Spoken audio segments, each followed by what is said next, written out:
With that opening, the iCarly theme song. Hello, welcome back to Kara Studios Remnant Lunar Archon Session 99. Hope you are having a lovely day. This is not going to be streamed, but it is going to be uploaded to YouTube because of technical difficulties on my end that hopefully we'll have troubleshooted in the next few weeks, God willing. We will be missing Jocelyn for at least part of tonight, as she has some family stuff to attend to, and that is A-okay. We've gone ahead and prayed for her in our pre-game. Now it sounded like she was going to be gone the whole night. Hey, yeah, it did sound. I am a hopeful man. But he's hopeful. He's hopeful. And you know what? I am too. You know what? Maybe they're all going to, like, surprise eat some ice cream and then just have a sugar crash, and then it'll be all good. I love how you mentioned that it's not going to be streamed on the recording, which they will see on YouTube. This is true, but I figure if someone comes and watches the YouTube and then wants to watch the stream, then it might be a couple of weeks, because I'm still figuring it out. I guess. Yeah. As we've established, he's hopeful. I am. Yes. It's also far too late, and I'm not redoing that intro, so here we are. My favorite quality. Okay. Who did it last time? Last time was Sam. I feel like I could make it be Thicket or Doug, because I feel like I haven't done it recently. But according to the D4... No hablo inglés. According to the D4 I rolled, it is... it did roll for Chris. That's totally fine, because since it is episode 99, and I graduated high school in 1999, I feel a special kinship. Oh god. This introduction. Would it hurt or help if I mentioned that I was born in 99? When's your birthday? October 8th. Yes, it helps, because that means that I was out of high school and in college before you were born. Yep. That helps. That helps me a lot. Small victories. Because you're a wonderful person, and I am honored that I get to be part of your life and that you're part of mine. So I'm happy about that. Yes, so Old Fart here, reporting. And so get ready to take a big whiff. Last time we left, we were handling some business in the beautiful, lovely, favored town of Vane. It is probably one of our go-to spots at this point. I'm pretty sure we're all fans of both Sasha and the town at large.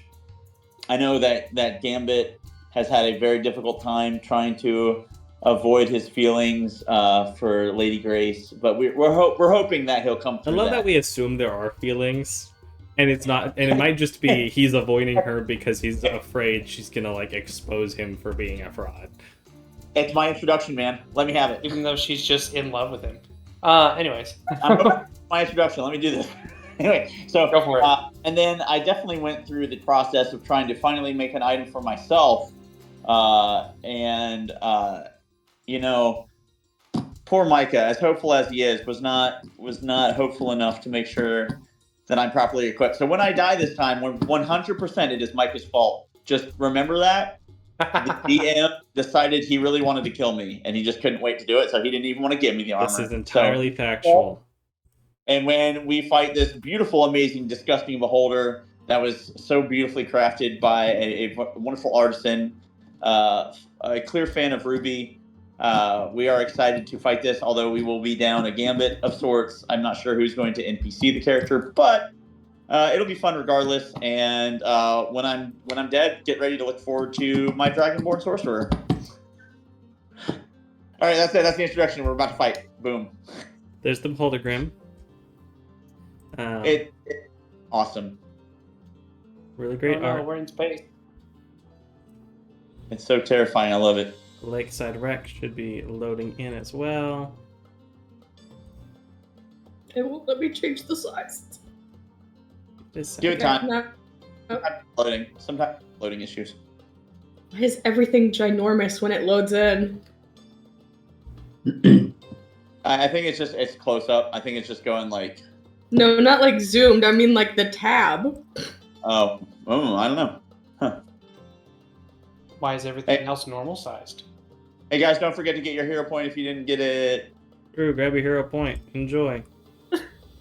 Thicket has low-key given up using hero points because what good is a 2 when you keep rolling 1s? You know, that's a fair point. You just need to stack it in the right way. Like, I would like look like, so you do a perception. I would like to look around and see what is like the most likely place for a treasure to be found. I just want to look for it. I'm not investigating because that's someone else's job, but I'm really good at seeing things. And I'd like to use a hero point, and then boom, now you're stacking. Like, you want to stack the deck, friend. Stack the deck. I can't modify anything on Gambit's sheet. So in order to do so, wow, yeah, roll a 3. So go over on the right side. You know what? There's tool, library, and then player. Open player. Go to characters and select Gambit, and that should make you as owner. And then you can unlock and do Gambit stuff. You were saying, Chris? Oh, I mean, I can't help horrible rolling. You know, not everybody can drop these. Look at that! I love that. I said it before I dropped it, and it dropped to 19, so I'm a 32 on that rando performance. Have we rolled initiative yet? No one has rolled initiative yet. Gambit has advantage because he has a dagger of warning. Do I have? Wait. Did I have that as barbarian? I do not think you have advantage on. It's a certain level. You don't get it right away. It's like, so what's your barbar level? I have danger sense. What is that? He's a barbarian 2. That's advantage on dex saves against things you can see. I don't think you have the initiative thing yet. Yeah, 7th, bro. 7th level. That's Feral Instinct. Gotcha. Yeah. I was gonna say, I'm pretty sure you're not 7th level barbarian. I'm pretty sure you only recently started taking that. So. Yeah. You just wait until Doug gets his transformation at level 3. Yeah. Okay. Mainly just for the armor purposes. Oh, I thought you were gonna transform and like suddenly be like this eloquent speaker who's like really kind to kids. Oh, by the way, it is 4/17 post-schism, Thursday, the 20th of July at 4 p.m. Thank you, Mrs. Wolf. What? It's from Bluey. What's the time, Mrs. Wolf? Oh yeah. Nice. You know, that's sure, because that only comes up in like 2 episodes, right, or 1? Yeah, I think it's just 1. Yeah. My niece and nephew love Bluey, but they have particular episodes that they love, and they always want to show me those episodes and rewatch those episodes. So I've seen a grand total of maybe 20, 25 of the 150 episodes that exist. Well, that's me. I've seen 0. You're missing out. I'm telling you, Bluey is one of the best shows I've ever seen in my entire life. It's pretty great. What is it even? What is it? What is it on? Disney Plus. Yeah, Disney. Disney is giving production money now. Douglas to initiative. Oh, didn't we do that last time? Or no? No. I just need Jackie to initiative. He wanted to save it. I love the greenery of this map. I do need to reapply Jackie onto the thing though, because she currently has the older version of her sheet. Okay. I'm just gonna add that. Look. Hey, Thicket rolled high. I know. I rolled 20 d20s to try and get all the bad rolls out. Hey, she rolled high on her HP. She has 9 instead. If she has 11 instead of 9. I just want to point out though, Thicket, if you look at that, your bad rolls are actually in the neighborhood of 1, 2, 3, 4, 5. You only have about 5. Yeah, I know. It was an attempt made. That was it didn't work very well. That might have backfired, fam. That's it. All right. So who are you making if you die? Because I mean, I'm dying because Micah didn't give me my armor. But why are you gonna? Since you're gonna die now. Wouldn't you like to know? Yes, I would. That's why I asked. That's exactly why. I do actually have a character in mind. Nice. But it's a secret. Oh, okay, that's fair. That's fair.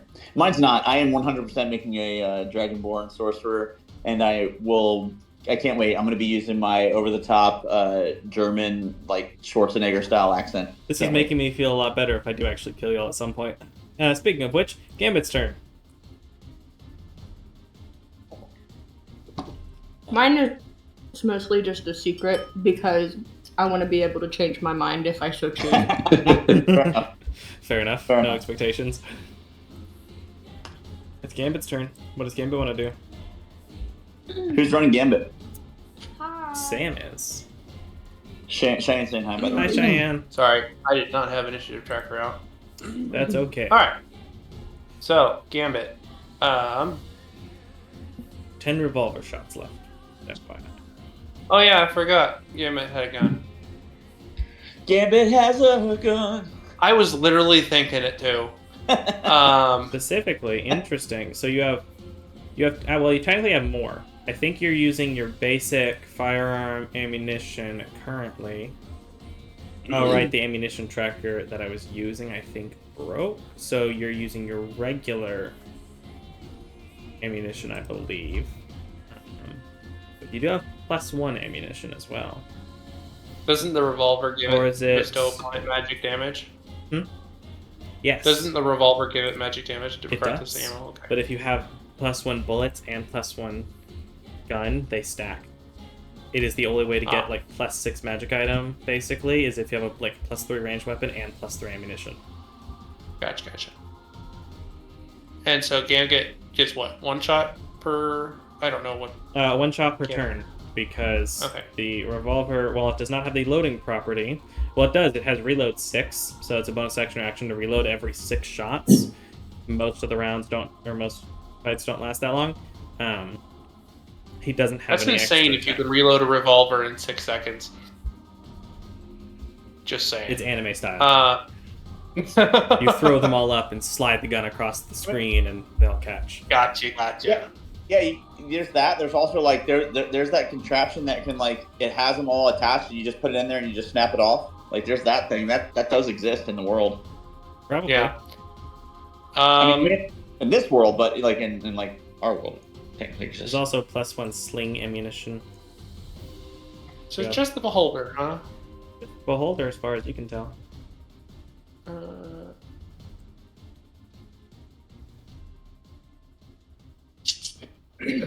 And a corpse. And a corpse. He is over here. Let's see. You got thrown cast into the distance. So A horse off in the distance. There's a horse over there. But is it up a here. what? But is it what? Sorry, Wizard of Oz reference. Is it of a different color? Ah. Yes, we need to know if it's blue.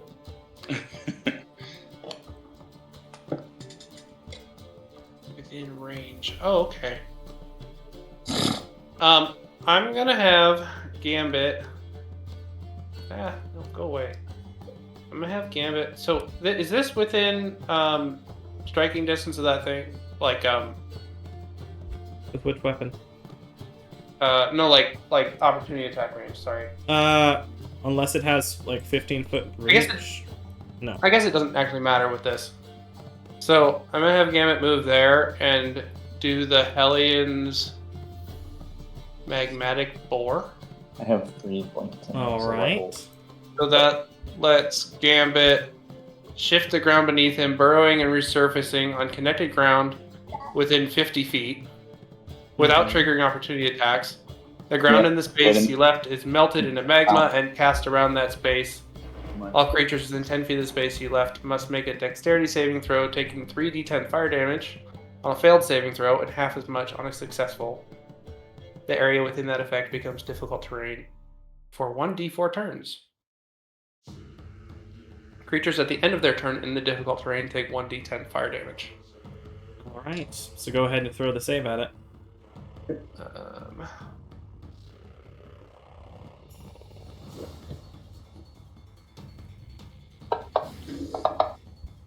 It failed. It's going to take the 3d10 damage. It is not on the ground, however. It is floating, so it's not going to take the continual damage.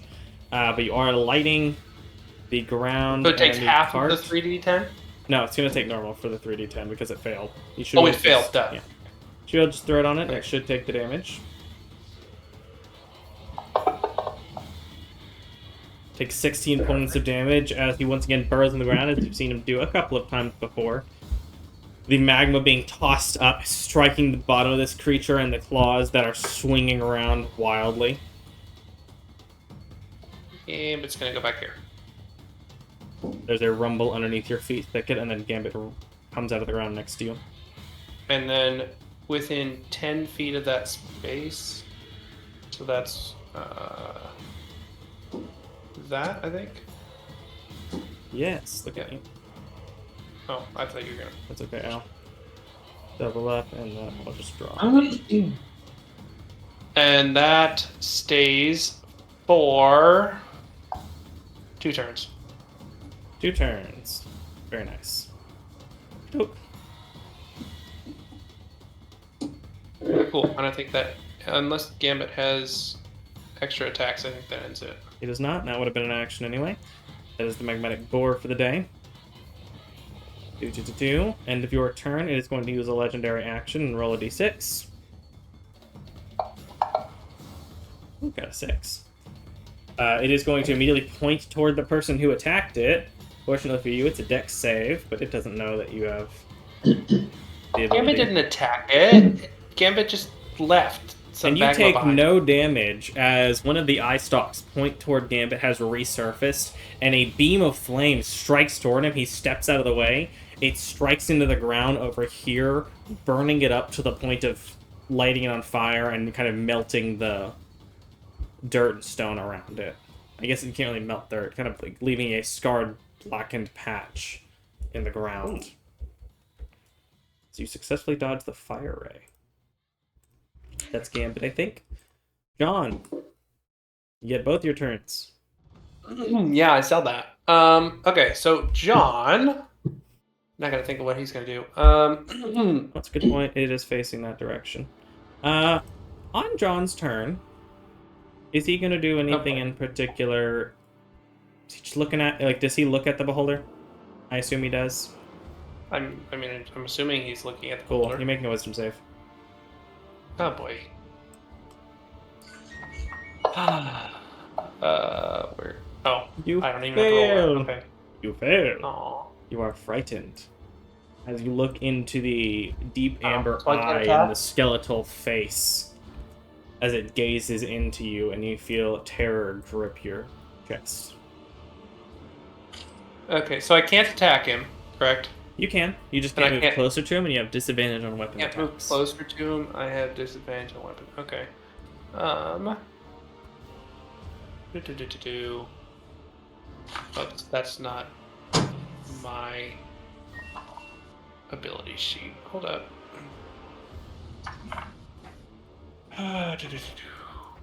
Let's see. What is what's that cone look like? Oh, lovely. I love when cone covers everyone. I know. Is this I feel like you put it here. I guess I did put y'all there, but that's just where it exploded outward, and y'all were coming from the cart. I feel like it was appropriate. Plus, I didn't plan it I that bet way. you do, Peter. I have a perfect idea. I won't give him armor, and I will make sure to place them in perfect cone range. Well, since John is so he can attack. Yes. Let's see. John is going to do. Ooh, I still have those fireball things, don't I?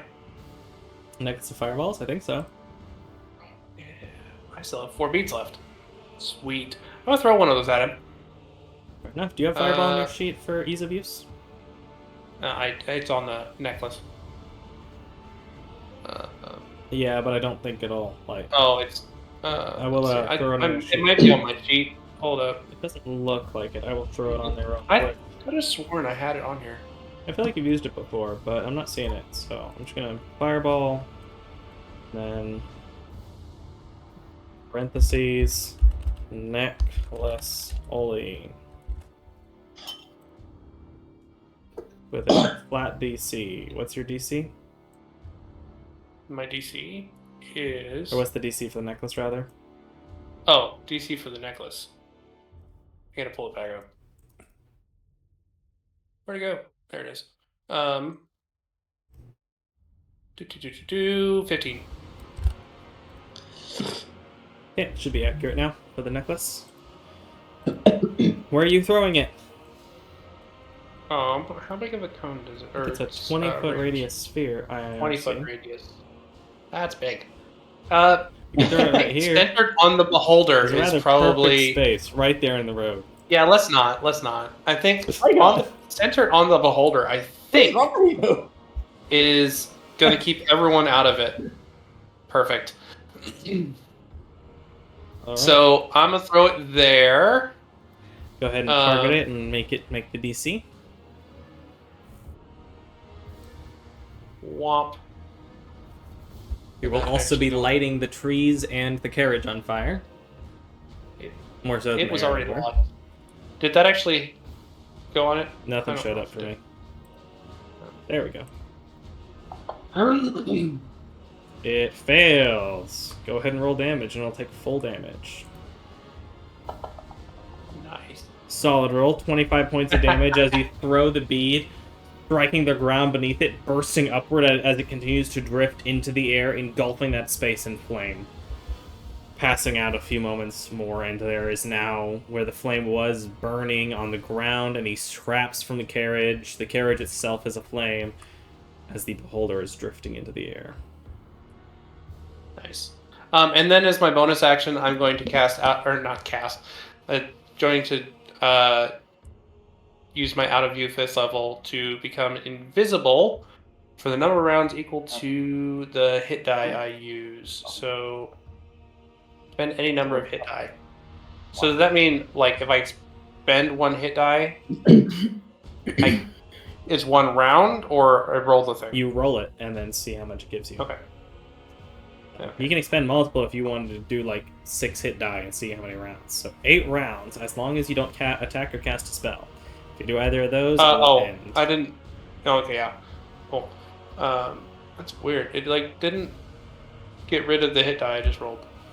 You can also continually use it. Under this effect, you can use an action to extend the number of turns you remain invisible by a number of turns equal to your proficiency bonus. So if you start it, you can kind of just stand there for a while. Yeah. Well, it cloaks me from view until I make an attack roll or cast a spell. So it'll just keep me out of his view until, 8 my turns. next turn. And I'm going to just slightly move so that he's not looking straight at me anymore. Garand, are you looking at the beholder?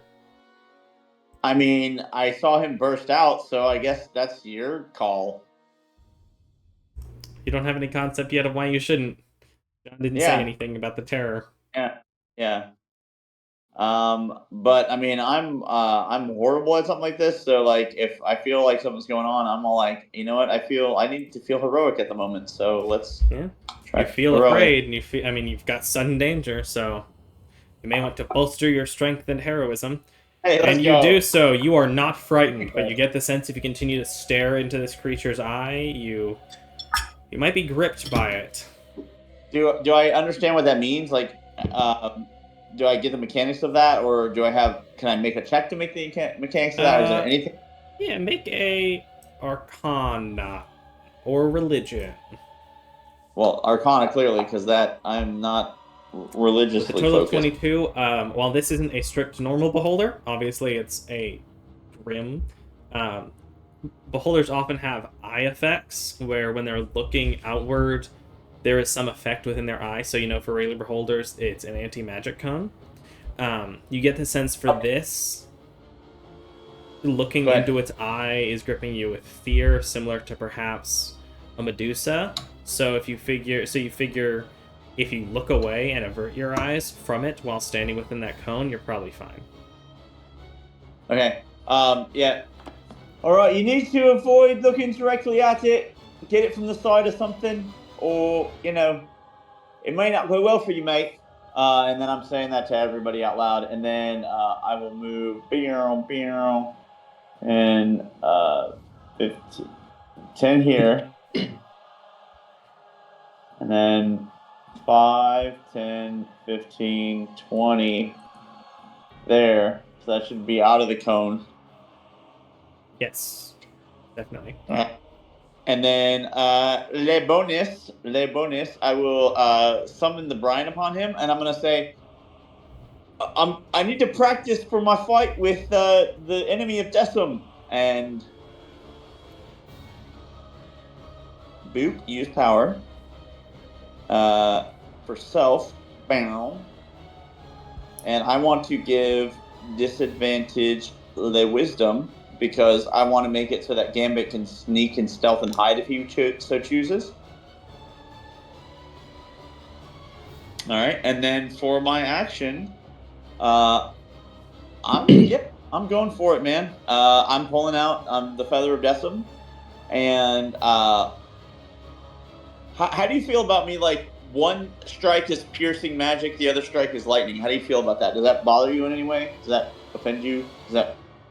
I believe you can change it in between attacks, so go for it. Good. Yeah, the idea is basically I'm trying to like learn how to use this thing properly because my understanding of what has been told to me is that I'm gonna have to fight something. So I want to start learning how to do that, and now seems like the perfect time. I mean, I just got that new armor, so clearly my armor is so good right now. So yeah, it feels perfectly fit onto you. And I do believe that is specifically static reversal, which is for ranged attacks, but I would be fine with you doing it for a melee attack. I'm sorry, I don't understand. Static reversal, what does that mean? I apologize. So, Feather of Decim, one of its properties is static reversal. Static reversal, whenever you make a ranged attack with this weapon, you can choose to change the damage from piercing to lightning damage, and then the trident immediately teleports back to your hand after the attack is resolved. Basically, you can transform it into a lightning bolt. Nice. And that's where the lightning comes from, but I would say if you wanted to use it for the melee attack, I'd be fine with that too. Yeah, I mean, if you want to judge it as like maybe like I'm striking into him like a what is it, like a shocking grasp or something, and like my hand like forms into the form of the trident. I don't know, whatever sounds awesome to you, but like that is like the idea is that I am trying to learn how to do this because I know that like long term or possibly short term, this is on its way coming. So fair enough. All right, that first attack, as you strike up into it, definitely hits. All right, let me go ahead and I will throw on a Psychic Blades for that.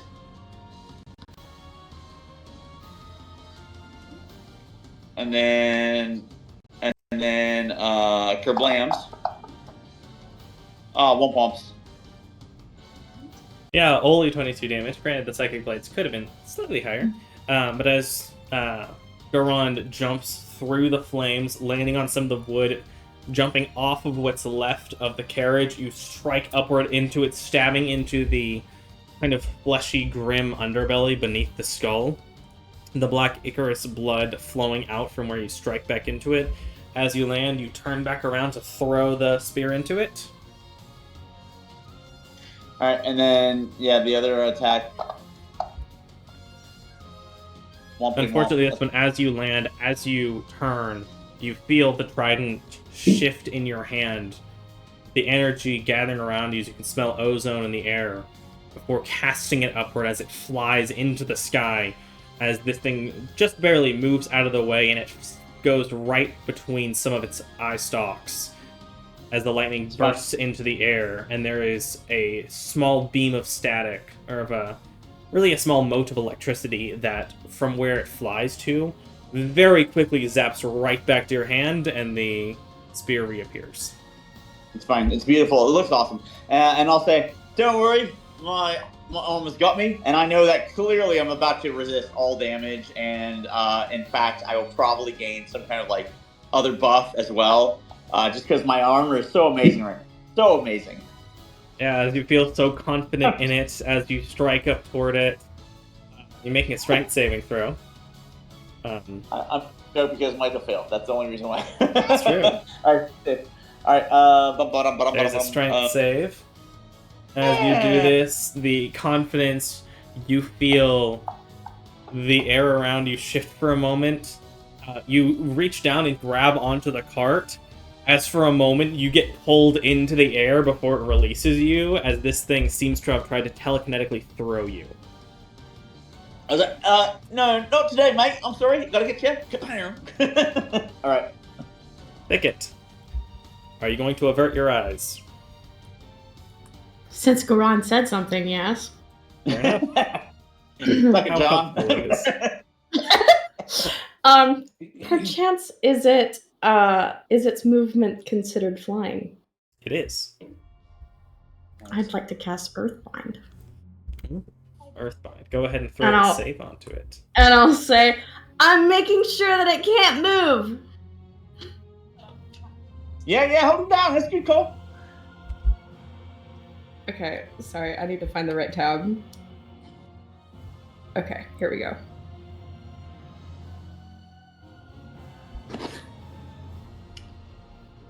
And target must succeed on a strength saving throw.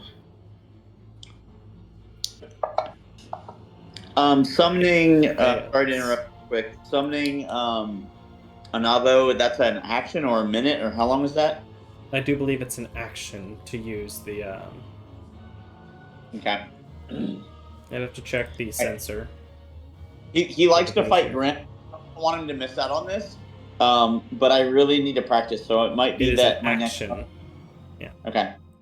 All right. Speak the command word. Okay.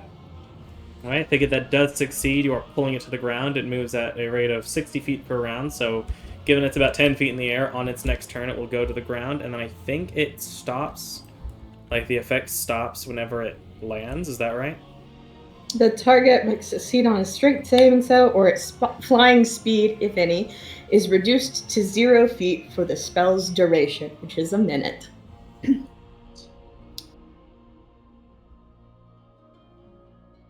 Do. An airborne creature affected by this spell descends at 60 feet per round until it reaches the ground or the spell ends. So yeah.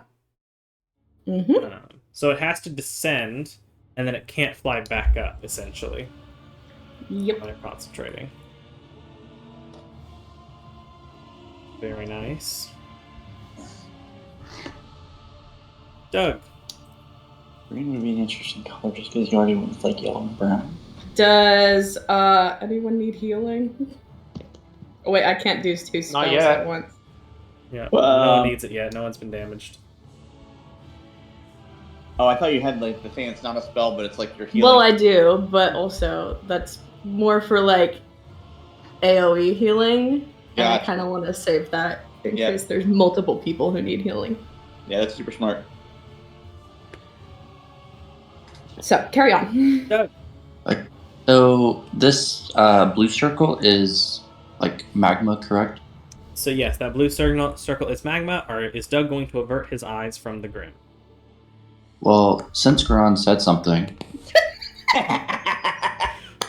So that's a yes. Cool. At least while you're in the cone, you can look back at it when you leave the cone. oh, but Doug will, since he can't quite get up to him in one turn, thanks to him not wanting to burn his feet. He will pull out his bow, and I have a question. Yes. If I use Branding Smite, it says weapon attack, so could I use my bow in this case? It doesn't say melee, it says weapon. Then I would say yes. Yes, I was like, please don't. I was like, yes, because 100% that's the whole point. Is that you could theoretically be a bow paladin. Yeah. Anyway, sorry. A paladin. Okay, so That is The- like legit, no doubt. That is 100% something I want to do one time. Is where it's like I'm a full on dex paladin, not strength, and I am like archering down everything with my smites. Especially because you don't have to use like the smite ability, which I think might be only melee weapon attacks. At least until the recent stuff. I think they might have changed it in the new things, but So Doug is going to use one of his special arrows, since it's the first one.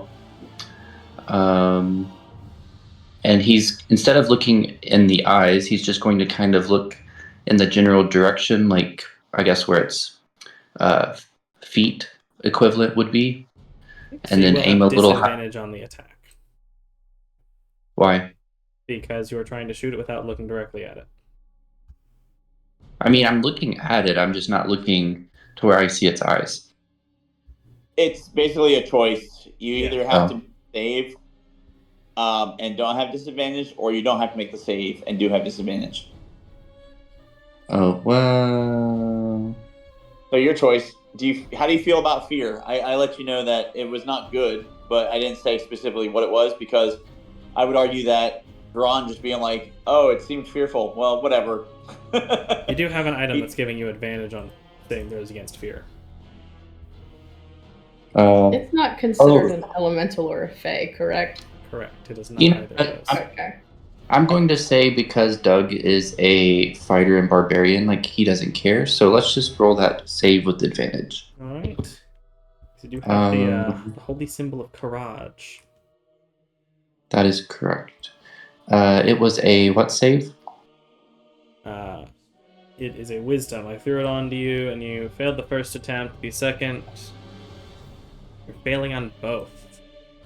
Wait, why are you rolling for me? I threw the save onto you.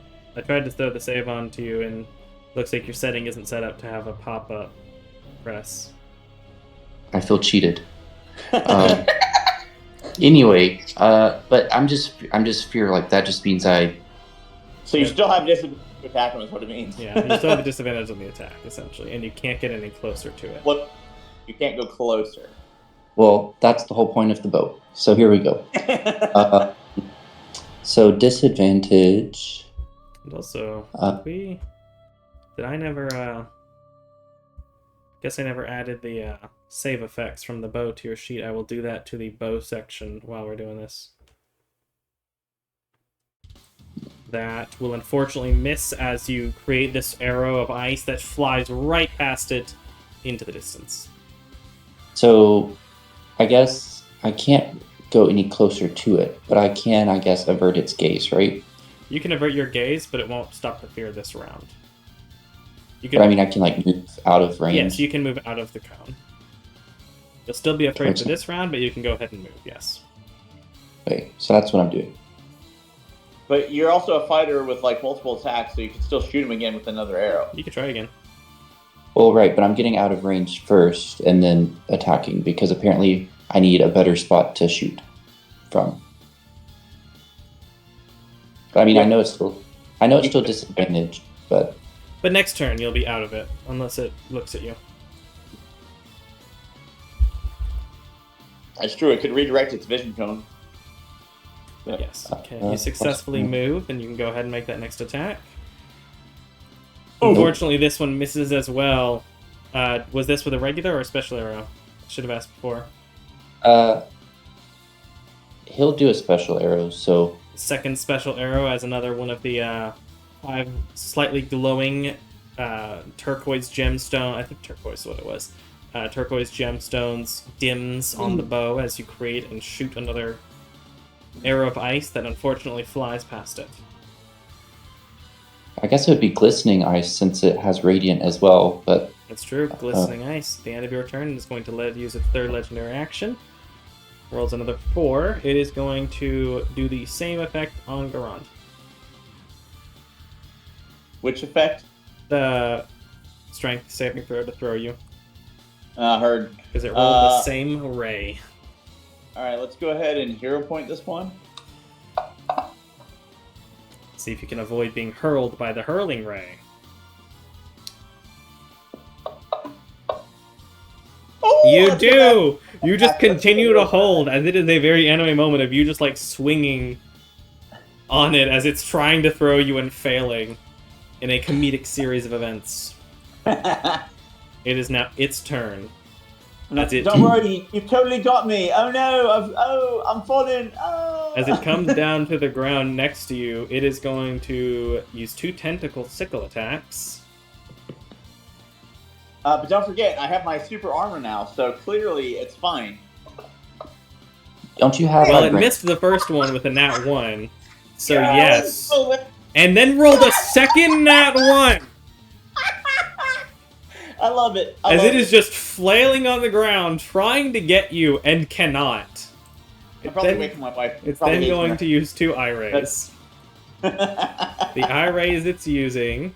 Okay, they gotta be 2 different ones. Can't both be. Okay.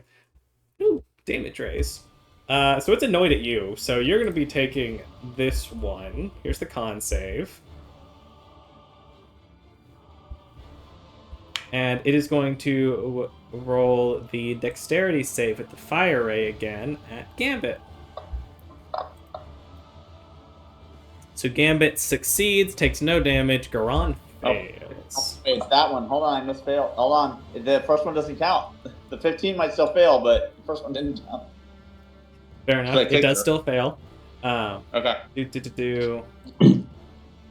As this dark green ray shoots from one of its eyes, striking into you. Here's some necrotic damage. Whoa! As you take 53 points of necrotic damage, as this beam strikes into you, you focus all of your aura into the one spot against it as it is rapidly depleting, as you can feel almost as if death is getting closer to you, and the aura is disintegrating. Jeez, that's horrendous, man. Jeez. That is way too much. All right, whatever, it's fine. That's its turn. Jackie's turn. All right, so Jackie will, I guess, head over. What does she have? 40 feet, 40 speed, 35? 40. Speed? 40 foot speed. All right, so there, I guess.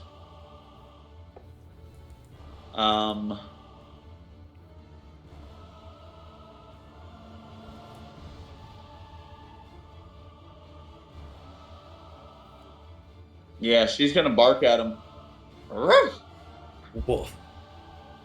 That should not be a +0 attack. It should be a +4. Let me fix it, at least on the combat tracker. You can roll a +4 attack. She has a +4 to her cantrip attack.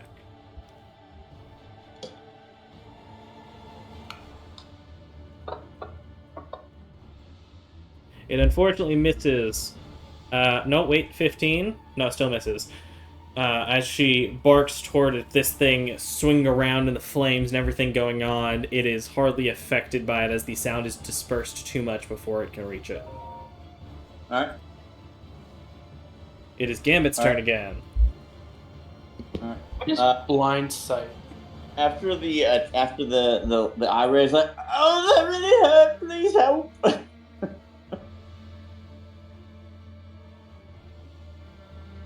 Micah. Sorry, blind sight. Blind Yeah. sight means you don't actually need to be able to see. You can see in darkness, through walls, the ground. No, that's tremor sense. Blind sight means you can effectively see regardless of light level or if something's invisible within 10 feet of you. Or Yeah, within so if whatever he- the range is. So if he gets close enough, he can just go ahead and be there, and even if he's in the cone, it won't matter. He can just keep his eyes closed, and he can still just hit, no problems. Yep.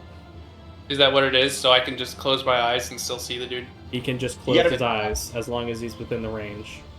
'Cause I think your Okay. heightened senses... Let's see, or is that hyper focus? Yeah, hyper focus. Is that you can take a moment to enter this state? What is? Oh, so as opposed. Bonus action. Okay. You enter this state and gain blind sight out to 30 feet. All right. I think that's what. I didn't specify for how long. I'm gonna No, say you for didn't. one turn. That makes sense. So enter heightened focus. So Gambit could close his eyes and still aim at the Yes. beholder. As he smells it through his antenna. and he take a shot with the revolver. Because he's a moth and can smell. Well, he's not a moth, but he's a moth faunus and can smell through his antenna. He's a Mothman. He's a Mothman and can smell through the antenna. I love that that's what Jaslyn decided. All right. I'm gonna roll to hit on beholder there. That hits. 27 hit. Definitely hits. Super hits even. There is someone within 5 feet of it as well. What does that mean? Use sneak attack. Sneak attack? Yeah, snake. Wait a Whoa. second, I didn't mean to roll that. As regular damage, oh. we'll go ahead and roll the sneak attack too, and I'll just apply it. So further Yeah, I don't know note, how to down do under the sneak attack there. his actions tab, there is rogue actions effects. There is sneak attack, which has an effect that applies to himself that makes him deal an extra 4d6 damage. Though it looks like you did not actually roll the damage onto the Grim, so go ahead and apply sneak attack to yourself and then roll it onto him again. Apply sneak attack, so You're gonna get at least. power. And then roll the damage again. Make sure to press the effect button, the purple person with the stars. Oh, I see. Got it. And then roll damage onto the roll the damage onto the beholder. Oh wow! There you go. That's 37 points of damage. That's a lot of damage. That's a lot of damage. As the I flames blew are up one of his eyes, continuing, or several. as the flames are continuing to build up, Gambit closes his eyes, and in a moment, everything around him is quiet. He takes a deep breath and can see all of it in a single moment. Pulls up the revolver without moving any of the rest of his body, but silently fires, eyes closed, as there is a shattering sound, as it does go through several of the eyes of the eye stalk as they moved around, striking through it and dealing an incredible amount of damage. And then Gambit is going to dash over this way, just to get out of that cone. And I then forgot that's to the have end it of... look away. Oh, that's my fault. So that's Gambit. Well, I didn't know where the cone was. I just knew it wasn't over there. It's where the little arrow's pointing. It's same spot it was before, because I forgot to have him look a different direction, which is my own fault. Too bad, me. Oh, that arrow. I see the little arrow. Tiny one. Yeah. So that would have been disadvantage on that raid, right? Since he wasn't looking at Garon. No, because the eye stalks move independently of the main head. Yeah, The little eyeballs in the tentacles, that's where the rays come from, and they can move independently of the rest of it. I tried. Yeah, good effort. End of the turn, we're rolling another ray. It really wants to do this, so we're going to do Garand again, because it really wants Garand to stop being next to it. Here's another strength save. I only did 22. Fine. That's true, but like you're the one next to it. If anyone needs to be thrown away, it needs to be you. Oh, it's nice. So not at a high enough speed to deal damage, but you are thrown. Let's see, it's 30 feet. You are thrown over Jackie, past the tree, landing on the ground over there in a roll. Not enough to take damage, but you are cast away from it. Super Toad's fine. As one of the eyes looks toward you and psychically yeets you across the battlefield. Finally, like, please, just leave. John? And it finally worked. Alrighty. John is currently invisible. Is it supposed to save against Earthbind at the end of each of its turn? Nope. So John is not currently. Am I still frightened? No! As your turn starts, you are no longer frightened. Are you going to look at it again? No, I am not, because I heard Garon's warning. As I'm not stupid. I love that everyone was because of Gron's warning, including the other person who experienced it. Already knew. Well, just because I'm frightened doesn't mean I know why. John doesn't necessarily know anything about beholders. Okay. So, let's see. I'm trying to think what I can even do here.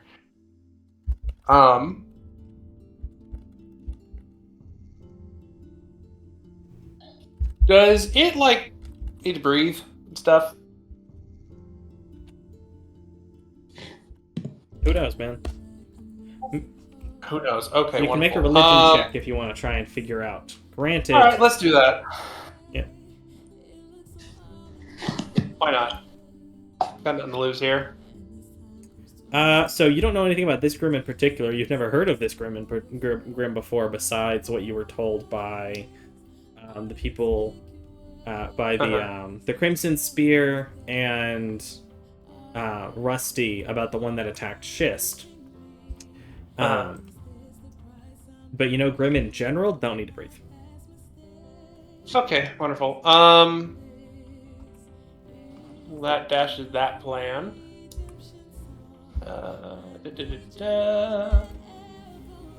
Let's see. I haven't been cutting out of Discord this time, have I?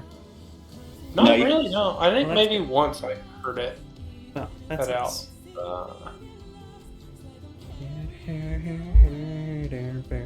I really hate that I have, like, no, like, healing spells. I have a Sorry, whole bunch Weight of of the spells World from from the Nier whole- Automata's playing, and it's just so good. Yeah. Okay. Healing spell. So, I'm not frightened. Not I'm frightened. looking at it. I'm trying to figure out what I can even do here that's useful. I can't get close to it. You have lightning bolt or something else that can just like bam. It's Thunder Wave. You have to get close for that one though. Yeah, 15-foot cube. I don't know. I mean, I'm 50 feet away from it. I don't think I can, even with 30 foot of movement, I can't get that close. You're right. Yeah, you could. You allow for I could cast Shatter. No. I was about to say, you That have a would- spell that starts with sh and ends with adder. That would help. I'm gonna go right there. And do I have to look at where I'm casting this? Well, I guess it doesn't matter. I'm not in his cone of vision, right? So I can look at him. Yeah. As Okay. long as you're not in the cone, you're all good.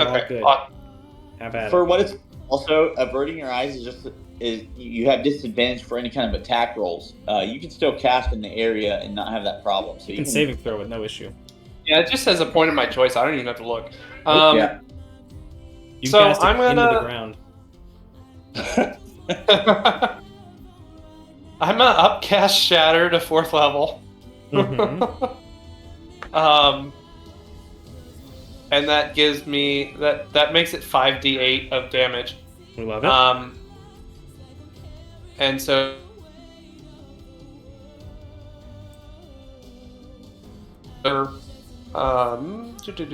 where's it at? There it is. Let's drop that on him. As you walk up, pulling, I believe, how are you casting Shadow this time? With the bagpipes, the rapier? He cut out. Oh, how are you casting Shadow this time? We had to say it. Bagpipes, rapier. I'm gonna take my pan flute and just play a really high pitched note. As the magic, if anyone's seen the movie Abominable, great movie, the magic practically appears in the air, moving through it. As it gets right up to it, it bursts outward. As it fails the saving throw. Very much. He's very good at saving throws. Suck it, Trebek. Alrighty. Takes 24 points of damage as there is another burst of this sound wave energy, casting some of the lava into the air, which actually only has one more turn. If the wagon wasn't already destroyed, it is very destroyed now. Yeah, it's beyond recovery. Like, this wood is splinters and burned. The wagon is the person who is in the most pain, for sure. Also, also John is no longer invisible. Yes, as he reappears. And John is going to use his bonus action. Well, let's see. That's within 60 foot. Perfect. John is going to use his bonus action to play a little tune on his pan flute and bardically inspire Grand. Because that's about the only thing I can do to help him at the moment. Thanks, mate. And that's it. Garand, you feel inspired and in pain. I do. The great thing about that inspiration is that it's going to last a while, and I feel like at this point now is 100% the time to drop it like it's hot and bring out my homeboy Anavo. So that'll be my action is summoning Anavo. So I rolled his initiative, correct? Yeah, let me pull him up. So actually, I think we can grab him from your sheet now. Ooh, let's go, Nat 20. He's ready to go. He's never going to finish his war on his own turf. But you understand he loves fighting Grim, so right now he's happy about Where that are you fact. placing him? Right behind. He's right behind him. Yep, right there. He's like, surprise! I like to think they just Samuel Jackson, surprise, mother. Yeah, yeah. I mean, you know, like, that doesn't bother me, but like it might bother some people, so I just didn't say it. But yeah, 100%. Yeah, he's like, He is Samuel L. Jackson. That's the new voice I'm doing for him whenever you talk to him. allow me to retort. I am going 100% all full on heal light on myself because I am like, man, that absolutely like the opposite of decimated me. I am left down to 10%. Not As you a pull out the different- sensor, the ashes float into the air, moving over and gathering into that spot, burning among the flames as pretty much the flames from the fireball begin to gather and pull up into where a Navo appears. As in your other hand, the temporarily the trident bursts into these bluish sparking feathers that float around you for a moment before returning to the trident form as your aura is restored. And I'm gonna go right chomp. That's my move right there. Bam. At the end of your turn, it's making another eye ray attack. Ooh. This one, it is going to focus Gambit. This Gambit seems to be entirely unaffected by its fire ray. Let's see how he does against a con save. He still succeeds, so he takes half damage. That's good. This should auto-apply half. As this same enervation ray of dark green energy bursts out toward Gambit, he successfully managed to step out of the way as it glazes against his aura, Wait, but it still does burn against him. Doesn't Gambit evade all damage as a rogue? I believe it's dexterity based. This is con based. No, he like a fireball. He's all like, "I'll dance between the flames." One ray of death, and he's all like, "Ow, my bones! My bones! My filthy old bones!" Thicket. Let's see here. I should have planned my turn. Real quick, out of curiosity, since I jumped him into a very high initiative, does that allow him to make it like a surprise attack or anything? I'm gonna say no this time. Womp womp. Sad panda. All right. Sad panda indeed.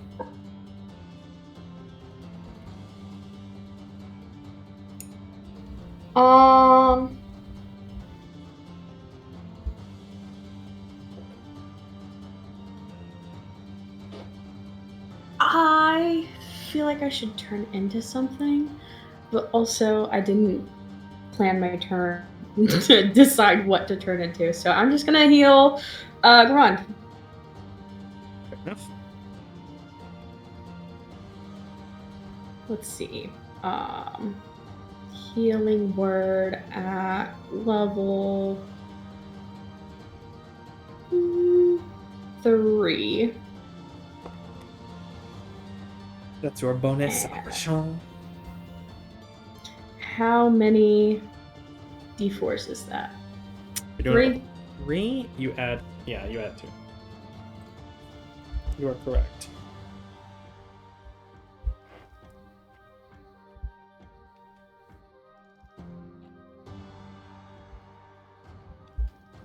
Okay. Don't die, Garon! You feel slightly better, knowing Thicket doesn't want you to die. I assume Thicket is averting his eyes again, by the way. Does he need to? The eye is still looking toward you, so yes. I Unless you mean, want like, it- but what does it do? It will make you scared, and you can't get closer to the crypt. Oh, John right. was frightened for a turn, remember? I forgot about the frightened thing. When it's so effective, the players forget it happened.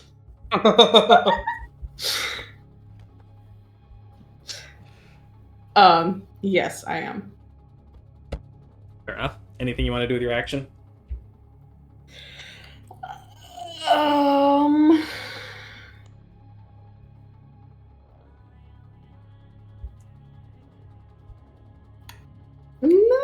You could Not add more really. fire. Oh, that's true. Just saying, you have an Okay. action and you That's have a damaging cantrip. I Let's love how do everyone's default Scorching response is Ray. Oh, that too. You also I forgot about Scorching Ray. I was thinking about Fuegatito. Alright, Scorching Ray works. Go for it.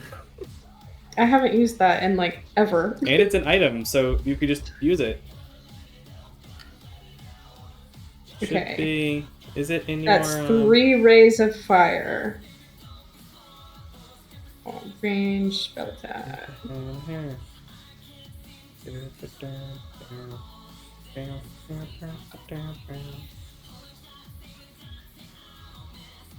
It hits. Should I roll the hits first, and then do damage? Either way works. Dealer's choice. Miss. Miss. Only one strikes into it. The beams of flame and death. What was that? I don't know, you rolled the attack again. Why is one... There's a cast button and an attack button. Are they different? No, they're not. They're not. Yeah. So deal 10 points of fire damage, striking into it. Douglas!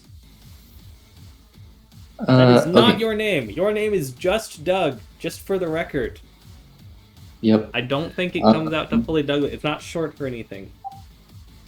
He's actually quite tall. So Doug's a bit frustrated, so he's going to shoot again. Another special... No longer afraid. Let's go ahead and remove frightened from you. Especially because you're out of the cone and can just look at it now in annoyance. In annoyance, I love it. That hits, and it will get radiant. Are you using? I assume you were using special arrow. Yes. Does that also exceed its AC for it to get the my next attack to get the bonus? It does not.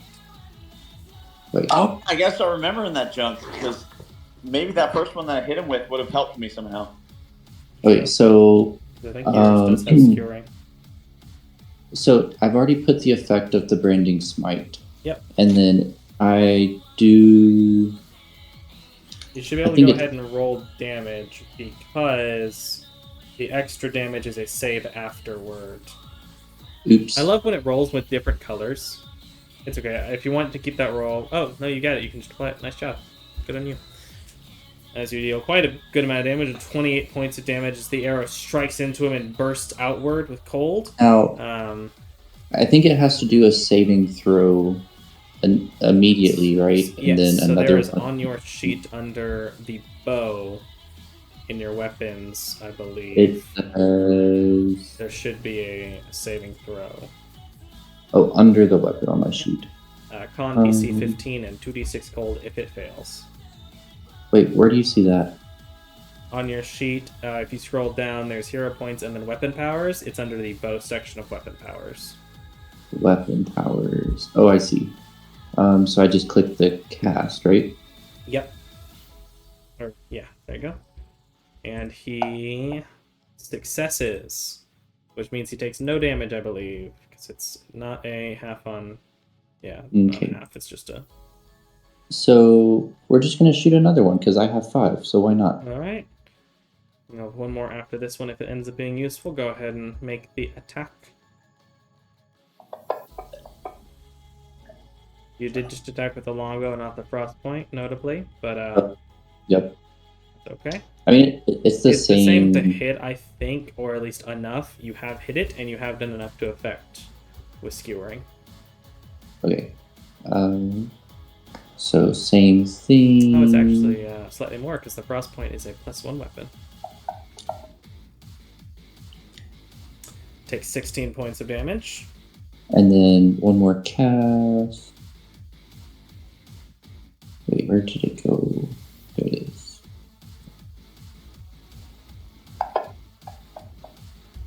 As it failed, it is going to take the damage this time. Throw the damage at it. It was just 1d6, right? It's the 2d6 cold that's underneath the con save. Underneath. Okay, I see. Perfect. And then... Ah, my bad. No, he's just grappled. He is not... does not take the extra cold damage. Because I forgot, it's if they fail to save by 5 or more, then they take the extra cold damage. That's my bad. Been a bit since I've read the Frostpoint. But still, he is grappled now. He could not move even if his flying speed wasn't 0. And then I will do a bonus to manifest an echo as I move in this general direction.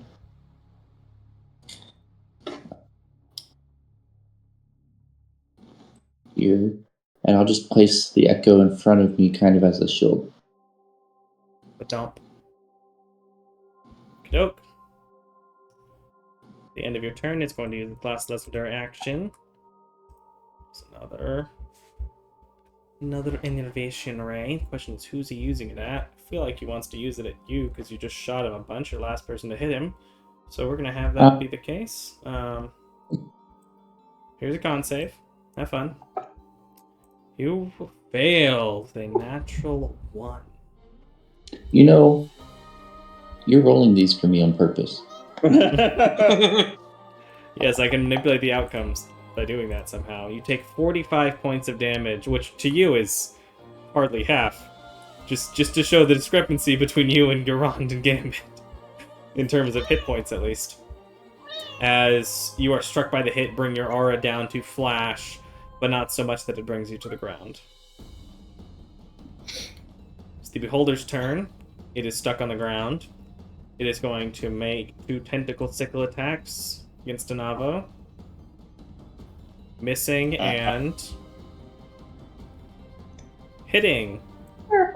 He's going to resist part of this. But he still takes 6 points of damage. Also, being a fire elemental doesn't mean now it takes a fire. I don't remember. Creature that touches it or hits it with a melee within 5 feet takes 1d10 fire. Boom boom. Wow, max damage. Okay. I got your back. All right. Alright, it is then going to use 2 of its eye rays. Let's see what they are. Don't be the same thing. Alright, we've got a fire ray. Who's going to go the fire ray and that ray? But that's a fun ray. Make it. Yeah, fire ray. Good job, buddy. Yeah, it's not that stupid. It is fairly smart. It is going to target... Would it see Anavo as a threat? He is a large creature against him. Yeah, he's going to see Anavo as the threat. Here, and make a DC 16 con save, Anavo. I'm going to roll it because it applied it to me because it's an NPC. He succeeds. He is not paralyzed. And then the fire ray is going to go... I'm going to roll a D6. If it's odds, it's going at Garand. If it's evens, it's going at Doug. It's going at Garand. That's some horse crap. That's the luck of the roll, man. Fine, whatever. Thug life. Thug life.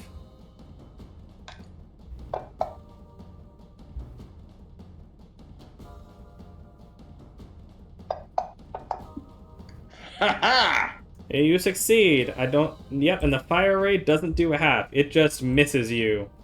As it lights a tree in the distance. No, you hear a whinny in the distance. Wait, no, am I that evil? Roll a d20. Am I that evil? I am not. It lights a tree on fire in the distance. It does not hit the horse that was released from the cart. It is Jackie's turn. Question. Does Branding Smite only happen once per turn? I believe Branding Smite. Because it didn't add it for the second hit. Yeah, so it only happens once, and then it does whatever the extra effect is. So for Branding Smite, it sheds dim light in a radius, and then they can't become invisible. So it doesn't deal the damage again, it just causes that effect. That's rough, Jackie. Rough. Whoa. At the end of Jackie's turn, it's going to use another eye ray. It's another fire ray. This one's just going to throw at Doug because he's the other person.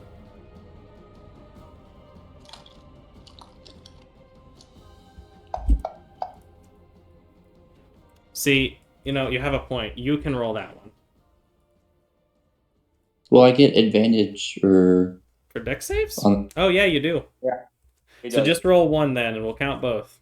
See if you can roll high enough. Let's see. Dex. There's a thing we can fix in your sheet, so when I throw stuff onto you, it'll pull up a little pop-up, and you can do whatever changes you need to make and then press it. Fortunately, you still fail. Fireball! Actually, just fire ray, but still, damage! As you are knocked unconscious, as this burst of flame comes from the fire. As this beam strikes into you, you pull up your aura expecting to be able to tank it, but you are cast back several feet. As there is a burn on your chest now from where it struck you.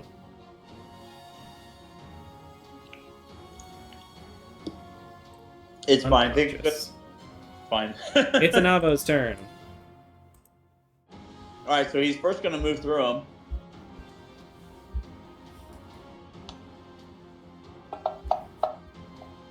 He catches fire. Go ahead and, what is it? Make it a, what is it, dex save? No, they just catch fire. Nice, even better. Alright, and then he will come back around. So he basically, like, do a double dance, and then attack 1, attack 2. I was kind of hoping he'd miss the second attack. Go ahead and roll damage, you'll see why. It had 4 HP when you rolled a 1 on that fire damage. You almost killed him from walking on him. Nice. Nice. As it is in the rubble, unable to fly with fire coming up around it, having set out that last burst, Anavo just comes down, both of his hands together, smashing into the amber, tracking it through.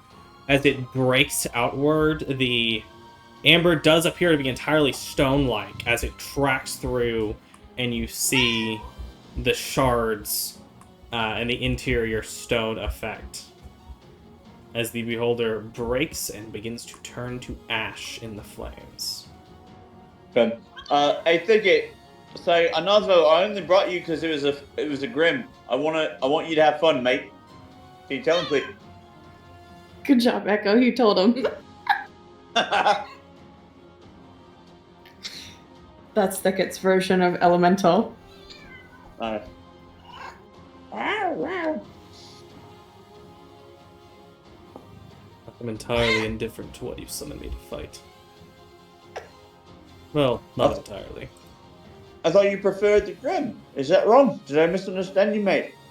He I likes like a fighting. good fight, regardless of the enemy. Alright, well, a healing word.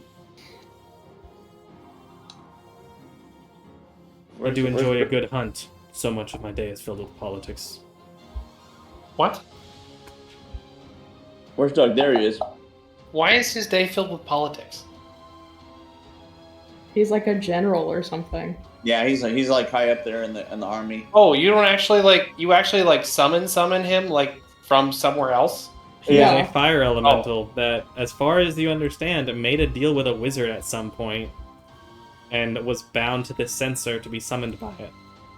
Yeah. Oh, I thought he was like a literal Pokemon or something. Nope. No, He is no. a fire Like, elemental who Trapped in has something. implied some level of royalty and or military rank and is actively involved in this version's world, or in this world's version of the Blood War.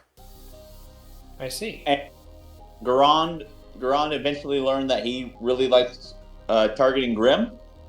So Garand tried to save him for a Grim fight so that he can get that, he can enjoy that, because he values and respects Anavo and wants Anavo to feel like, even with everything else going on, at least he gets to take out a Grim every once in a while. But if that's wrong, Yeah, I guess him saying he's not at all is not strictly true. He does like fighting Grim, but he likes fighting in general. But it's nice to know that he's, getting rid of something that is a Chaos Demon. Yeah, shouldn't be there. So, you're awesome, mate. I love you, man. You're great. I hope you have a wonderful time. Have fun back in the fire plane, winning the fight. You're great. And I look forward to summoning you for another Grim fight. He fall, as though someone dropped a curtain and it just crumples to the ground. The ash just falls inward, falling into the rest of the flame. He dissipates. That dude's epic. Where'd you find him, Grond? when we took out the bad guy, the one who had the first sword, he was just sitting in the dang vault. I don't know why you wouldn't use him. He's delightful. He's a treasure. Thickest talked to him, and Thickest had good conversation. So I don't understand it at all, honestly. I feel like it was like a waste of time. But whatever, it's fine. I'm happy to help him, and he likes killing Grim. I mean, honestly, like, aside from you lot, he's my best friend. So, I like him. I hope he likes me. But if he Almost doesn't, it's fine. depressing. Yeah, there's a little bit of like Garon feels almost sad for him. Like he was just like forgotten. Wait, when I click on y'all, Well, that was an interesting fight. when I click on your characters, it shows the color of your drawing. Oh, that's cool. Like if I click on Thicket, it's green, and Garand is purple, and Jackie's green, Gambit is black, and John is black, and Doug is black, because all of you have black as your color. That's neat. I did go ahead and burn a spell and make sure to heal Doug, so he And was Doug, at you least are reawoken, somewhat charred. Yeah. In the meantime, I forget. I actually think that Gambit has a better investigation. My investigation is +12. What's his? Investigation. I gotta find it. +4. Oh, he was all talking about how great he was at investigation. Whatever, fine. Then he should assist me so that I have the advantage. I think it might be the persuasion that you're referring to. Maybe, but it's Because fine. he has There's a +13 persuasion. That's me trying to look through the caravan, the cart, whatever was left, to see like if there was anything of actual value, or if it was just purely a trap. What's left? Yeah, looking through Is the there investigation, there's not much left to assess anyhow at this point. Between the shadow, the fireball, a Navo, the lava, there's hardly cart at this point. But maybe there's a magic item, but it's probably just a trap, so it's probably nothing. But still, I still want to look. You look very thoroughly, Discover and that you're certain John there's had a pretty grudge much against nothing the of value in what's left of the cart. Fair enough. All right. Now, Gron will look back to the group and be like, clearly we're being targeted. That means we're on the right path. I think we've got to keep doing what we're doing. I'm proud of you guys. You all did great. Also, thank you for the communication. That was excellent. Well done. I appreciate that. That was a delightful fight. Because I was worried about my life, but also we succeeded. And that's the way that I want it to be. It's like, I want to be near death, but not actually dying. So, great. Well done. I like it. If that helps, hopefully that encourages people. But, there you go. Garand has at some point become an adrenaline junkie. Got it. That's what it sounds like. I mean, the subtext is 100%. That is correct.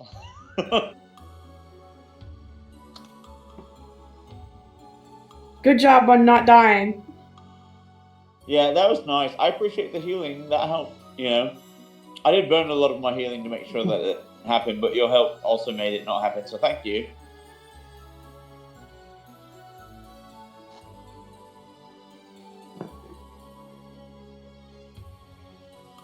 Well, do we... You said it's sometime in the afternoon? Yeah, it was like sunset almost, right? Yeah, it's 4 o'clock. You still got more travel to do today if you'd like to. We if can you're travel all done here. Yeah, we can travel just a little bit, just like making sure that there's nothing else. Should we go get the horse? Yeah, might as well. I mean, that can help us along the way. How far away is it? At this point, with all the noise, it is at least several hundred, if not closing in on like thousands of feet away. It was pretty much fine until Fireball and Shatter, both of which are noisy and would have spooked. I think I can still see it. With your eagle eyes, roll perception. I think it's what your cat eyes see. Yes, you see it. No, 19, total of 28. Yes, you could see it. You could spot it just barely through the trees. Amazing. Does it look like I can catch up with it? Probably. It looks like it slowed down when it believed itself a sufficient distance. Maybe even stopped.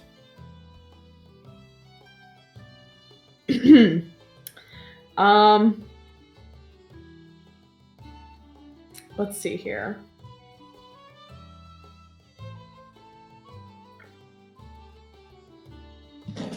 Thicket will go and chase after it as a horse.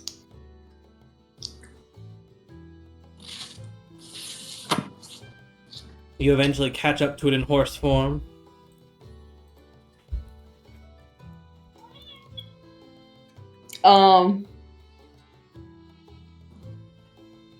Can I try and like unhorse and grab it? Make an animal handling check. Or a grapple check.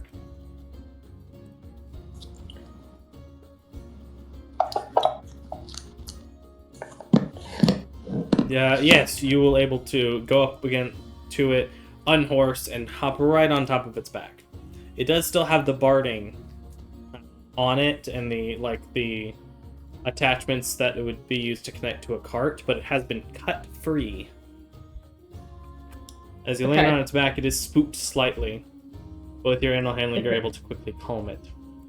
I think I will like soothe it and get rid of the unnecessary attachments and start riding it back. You bring it back, as it seems to react rather well to you, surprisingly. On the way back, Thicket will... How long does it take to get back? A minute or two. Because speak with animals as a ritual cat takes 10 minutes. Not that. The horse was associated with the cart? Yeah. What? Okay. It's believed to be the horse that was attached to the cart that got the cart here. Ah, yes. Ooh. I think, I do think, as you assess whether or not you want to do that, and anything else you'll want to do in this area before moving on, I think we should go ahead and take a 5-10 minute break. Just 'cause it's about that time. If that's fine with you, give you a minute to think. I was about to say, if Thicket brings the horse back, John also wants to speak with the animals. Try to figure out where this thing came from. How many spell slots do you have? Me? Yeah. I mean, I got 4 first level spell slots. 3 second, 3 third, 2 fourth. Okay. I got a bunch. Why? I don't know how many. I've only ever played druids and wizards, so I don't know how many spell slots warlocks and bards have. Oh. I will say warlocks do not have many, but we get short rest, and Warlocks got the extra thing though. But like bards are like the rest of the other casters, so they're fine. Okay.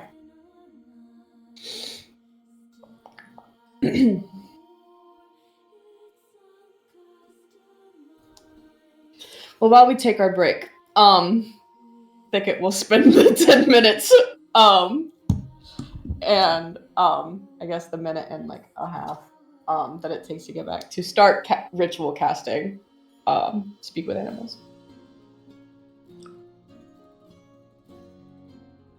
Break time. Break time. That was a fantastic fight. I totally nearly died like twice, but I didn't I wasn't like. That was great. Yeah, beholders don't have like the highest amount of HP in existence, but they hit like trucks. And this is. I did like a minimum around research. I'm like, it only has like 180 hit points. That should be an easy fight.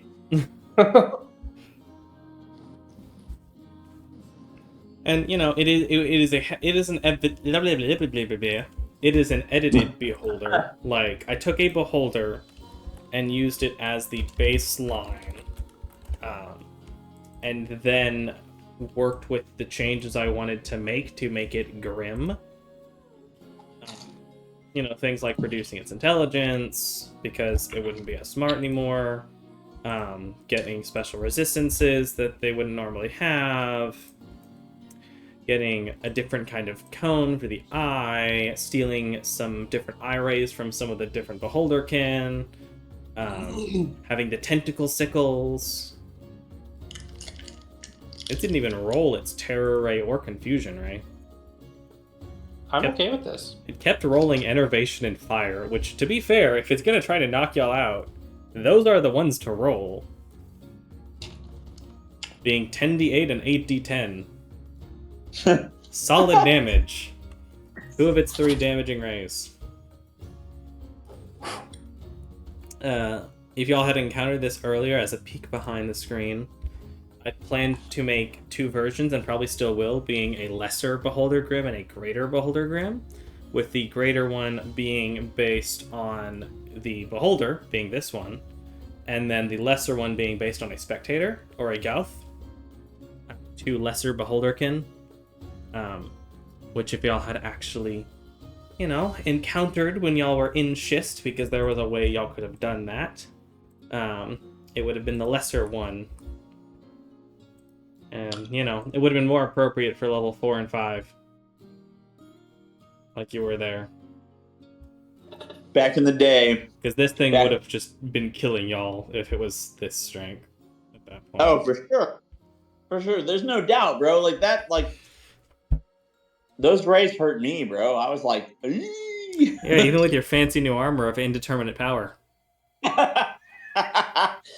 I just have to say, my armor did give me 2 nat 1s from the enemy right off the rip. So it's true, it did. It's got some capability to influence real world luck. Clearly, it is spicy. There's vibranium in this world, correct? Not quite, but kind of, I think. Let me pull up a list I have. Because we are using the Fungal Brew's revised weapons, and one of the things involved in that is material. I was just saying, because this is Goron's new armor, since it wasn't prepared in time. Yes. Damage absorption. There's adamantine and adamantite. So the other marble magic metal. Yeah, let's see. The different special materials added from Fungal Brews, which the main one y'all have involved yourselves in is Dimeridium, though it hasn't been used that much. There's Adamantine, which I think is a regular D&D one. If it's armor, it protects you from crits. If it's weapon, it deals extra damage to objects, I do believe. Yep. And it can't be parried, it looks like, based on his version. Adamantite is an Underdark thing.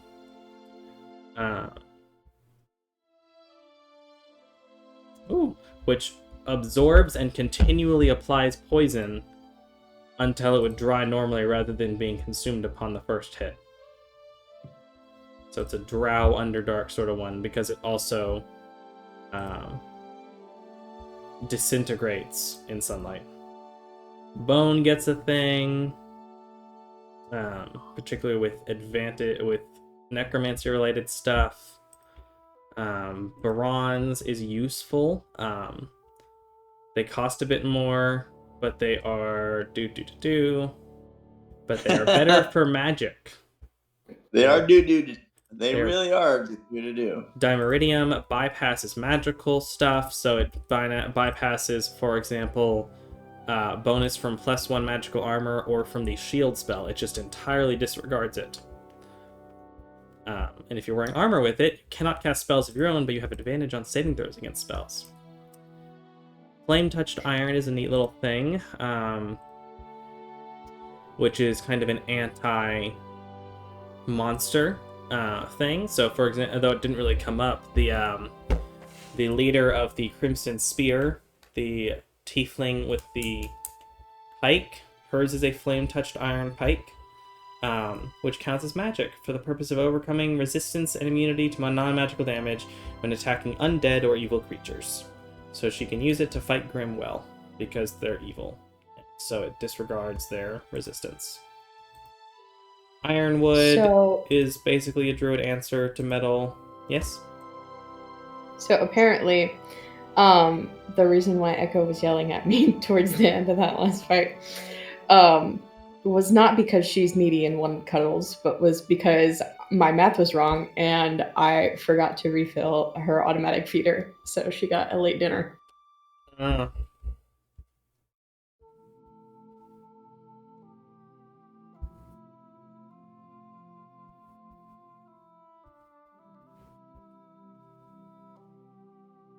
Is anybody planning on seeing Thunderbolts? yeah, I've heard it's depressing. I have some fellas from church that are interested, so I actually might, but I don't know. Why do you ask? I don't know what that is. It's the Thunderbolt is- new it's a Marvel Marvel Suicide movie. Squad. This weekend. Or That not is this a- weekend. That is a good representation of what probably that will be. I don't know how good it's gonna be, since like 3 or 4 of the characters have the exact same powers.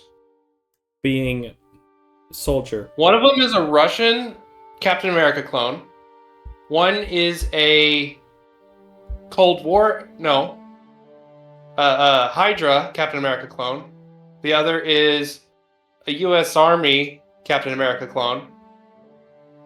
And then you've got the Black Widow's sister, who is just punches people.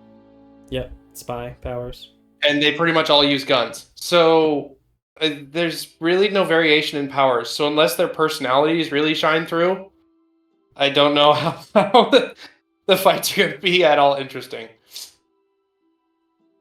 Don't they have the ghost character from Ant-Man? She's interesting, but she's the only really interesting one. Like Ant-Man and the Wasp, the girl that can like shift through dimensions, basically. Yeah, Ghost.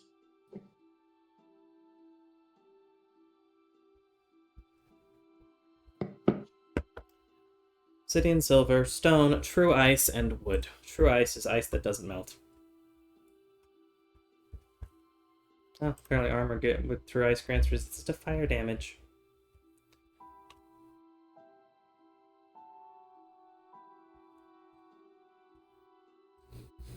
Huh.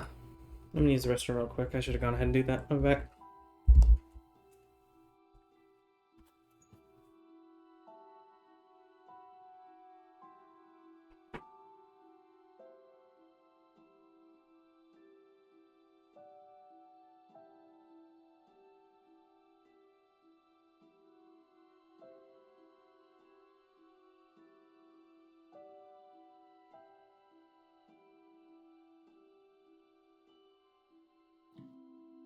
While we are breaking, if anybody is still here with us, I think it should be noted that should Micah and Christiana get married, I am 100% invested. I will be there.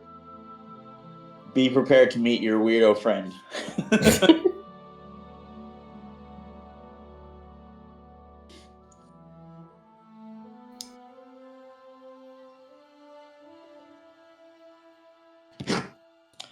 If nothing else,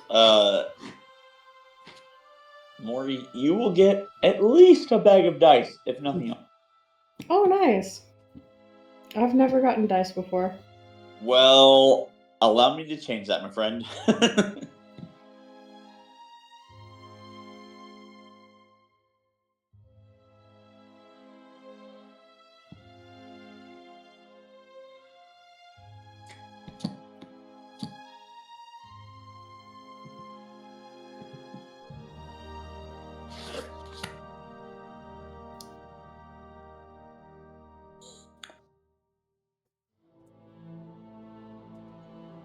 I will say, if you're planning on giving Micah any, you probably shouldn't give Micah some dice unless it's like really, really, really cool dice.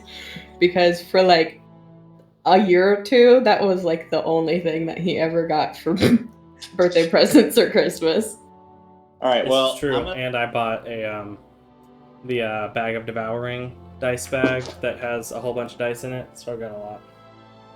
I'm gonna send a picture real quick in the Discord, and I mean it is moderately refrained as far as pictures go. But it should be noted that all of these bags are quite filled with dice. So If I played more in person, I'd probably want more, but it doesn't Yeah. happen very often. those are 4 separate bags of prepared D&D dice. I will absolutely let people borrow them during one shots. But there you go. That is 4 bags full of Crown Royal bags, no less, of dice. That means on average about 10-ish or more sets per bag. So 40-ish sets. One time. Nice. While I I have was a few Crown Royal bags that I've taken the logo off of for, I mean, I guess dice bag, but I don't actually have dice. I think I do actually have a Crown Royal bag that my brother gave me, because I don't drink that very much. Actually, I don't think I've ever had Crown Royal, but I have no interest in it either. Because isn't it more like bourbon adjacent? It's It whiskey. is. Yeah, then I'm good. I don't like bourbon. All right, so that green one, that's green apple flavored. That I one. loved the green bag, but I hate green apple flavored stuff. Really? Green apple flavored stuff is always good. I'm Do a what you savage. like. Except for Crown Royal. I can't stand Crown Royal. My heart breaks, but as a person who enjoys different types, I've Gin never and been a rye. big bourbon or whiskey guy, so. I like gin I and like rye. the blackberry Crown. for me, it is everything but vodka. I only like vodka when it is in like What? yeah. I only Vodka like is vodka. what I do everything with. Vodka's Same. good if you want to like flavored vodka. Like you can just buy like blackberries, put it in a mason jar with vodka Oh. and make blackberry vodka.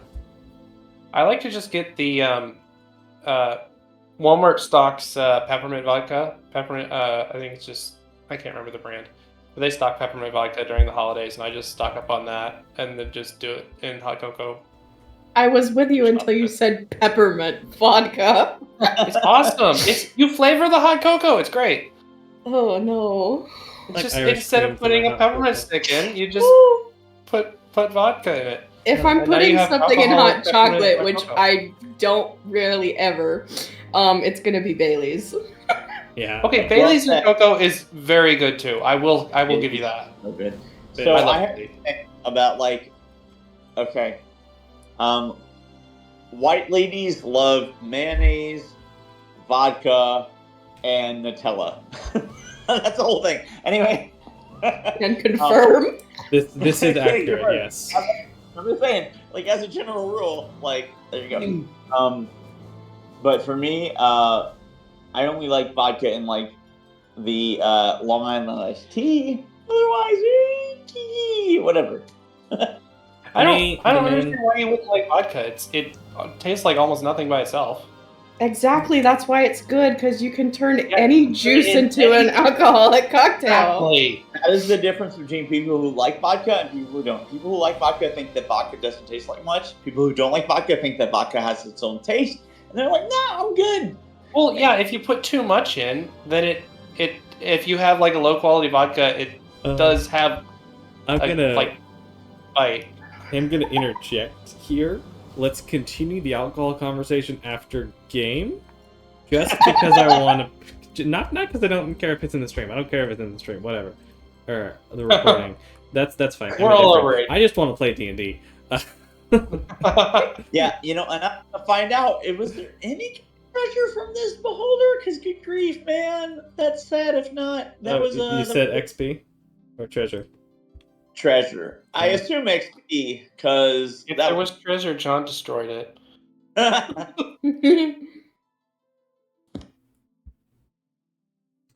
We return back into reality where it was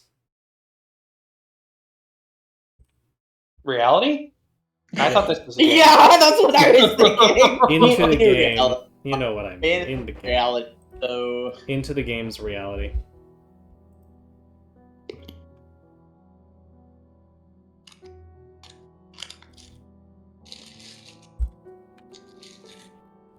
So Thicket and John are both taking the time to cast Speak with Animals. I'm ritual casting it, if that makes any difference. It would make I a mean- difference based on time. John's just gonna use a spell slot because I have them to spare. I mean, I do too, but why use a spell slot when you can not? Because I'm probably not gonna need to use all my spells again before the long rest, so it's fine. Enter Beedrills. Besides, my first level spells aren't that great anyways. I can burn a first level spell slot.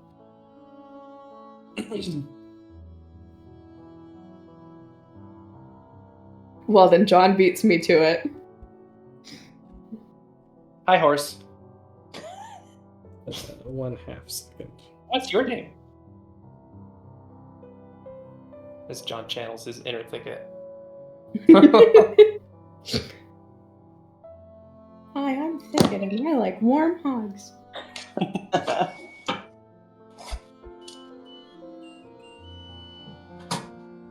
That's No. such a whimsical Oh, I- washing machine noise. What do you say? I believe Huh? John said, "Hi, horse. What's your name?" Brindlehoof? Hi, Brindlehoof? Okay. Hi. Hi. Did you know you were carrying a Grim? What's a grim? The big thing that we just blowed up. Oh, the scary thing? Oh, dang. Yeah. No. I just pulled the box. It's a heavy box. Why did you? Who sent you to pull the box? The guy, and he nods over to the dead man. Okay. I think Where did you pull the box he from? gave some guy some rocks. The other guy was my owner. He was cool. I liked him. And this other guy gave him rocks. And then this other guy, I guess, is in charge of me, so took me this way. Where did you come from? You know, Most recently. the woods over there. Oh, You I said love most it when he's being recently. overly literal. Yes. Where did you? What town did you? Were you most recently at? Asking a horse what town he's from. He hears things. Uh, Doesn't He always doesn't intend them. understand, though. it was by water. Oh, wait, by water. Hold up. Let me pull up the map. I gotta find the map. Where the heck is the map? Map. The better question, does he know what a town is? Ask him which way the It talking was llama by went. water. Which, The talking what? The talking llama. Ah, yeah. do you know how long it took to get from the town to here? A while. How many suns? Or moons? I didn't really count. Okay. Probably like, I don't know, 8, 10. So, a little more than a week he's been riding from a town by water. That could be Vacuo or Delta pretty easily. I have no idea. I think every town in the nearest vicinity has a river by it. Tough mean- doesn't. Tough doesn't. Or But Kenite. we're like almost too tough, and weren't we? Isn't like the cart directed like on the way to tough or something? It was directed more toward a vein. I kind of just Right. assumed since we were headed to So- tough. Could have been from Vacuo. What's Vacua? A town. Was it a big town or a little town? I mean, they're all pretty big.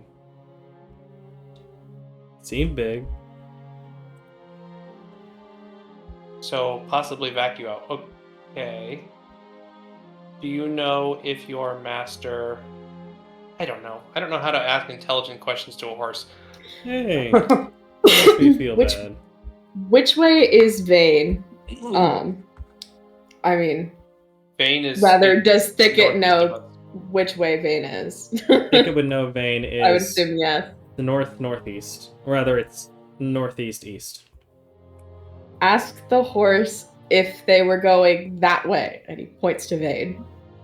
Were you going away from the setting sun? No. Just point, dude. Well, I mean, okay, I point. No. Sure. You were not. Okay. Were you going that way? I point to Vacuo. There's only 2 ways to a road. A road. No. What? Which way were you going? That way. And he nods toward the lake, north. We didn't really go on any hard paths. We just kind of went through the hills and the valleys. Okay, they were off-roading. That doesn't help. Though it could mean they came from Delta. Do you know if your master I guess here's the question. How did your master die? We saw how. I didn't see. Wait. We saw how he died? Yeah, he Wasn't opened it the door. beholder? He opened the door to the cart, and the beholder's claws sliced into him and threw him 25, 30 feet. Or 40 feet. I forgot that bit. Yeah, his body's just over here. I need to change the stream. I didn't realize we saw him. Yeah, his body's just over there. His chest Okay. gashed open. And I used a healing word on him. You did. I You don't healed know. him, and then he... I don't know how much we can get out of this dumb horse. Hey! It's not nice.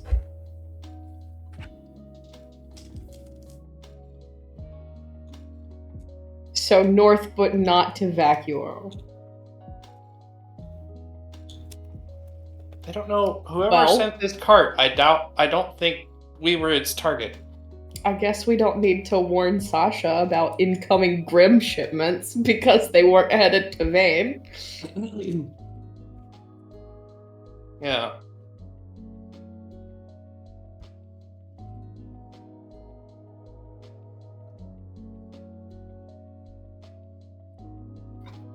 I don't know what else to ask of this horse. I'm not sure how much information he can give us. What did he say his name was? Brindlehoof? Brindlehoof. Yeah. That's a lovely name. Thanks. My mom gave it to me. Wait. No, she didn't. Aww. My master did. The old one.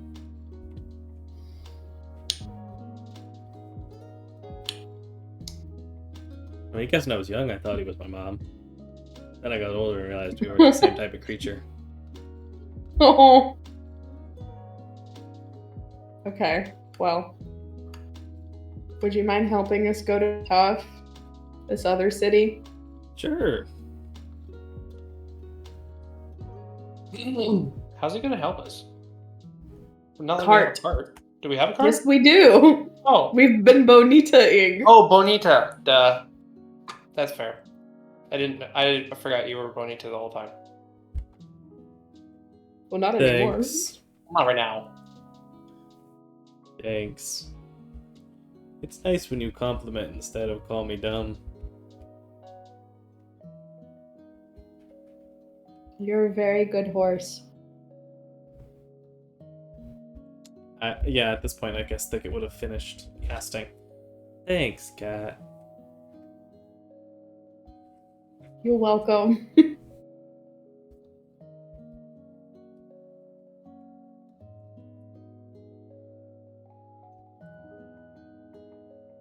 there anything Okay. y'all would like to do before hitching up Brindlehoof and passaging Give on your him way? a good berry. Hmm. Doug is just going to sluggishly crawl into the back of the caravan and just lie down. Fair enough. Is Gron gonna do anything?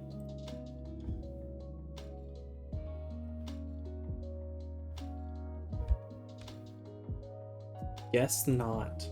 Because Chris is muted. He's mutated. My bad. No, I totally forgot that I was. No, I think Garon would be like, I don't really know what to do in this moment. I went and looked through the stuff to see if there was anything of value, but it's pretty clear that they were just, unfortunately, used for the purposes. I guess, why not? He will sit down and he will see if he can, like, pray or try to commune with Decim to see, like, who might be doing this and why this might be happening? Maybe? Make a religion check. Cool. Can't wait to fail that one.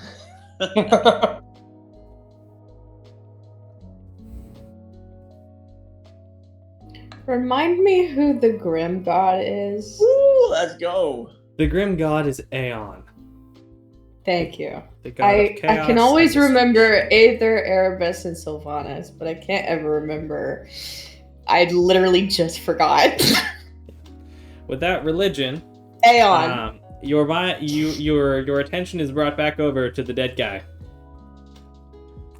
Okay. I will go and investigate him then. Thicket, you want to look at this fella for me?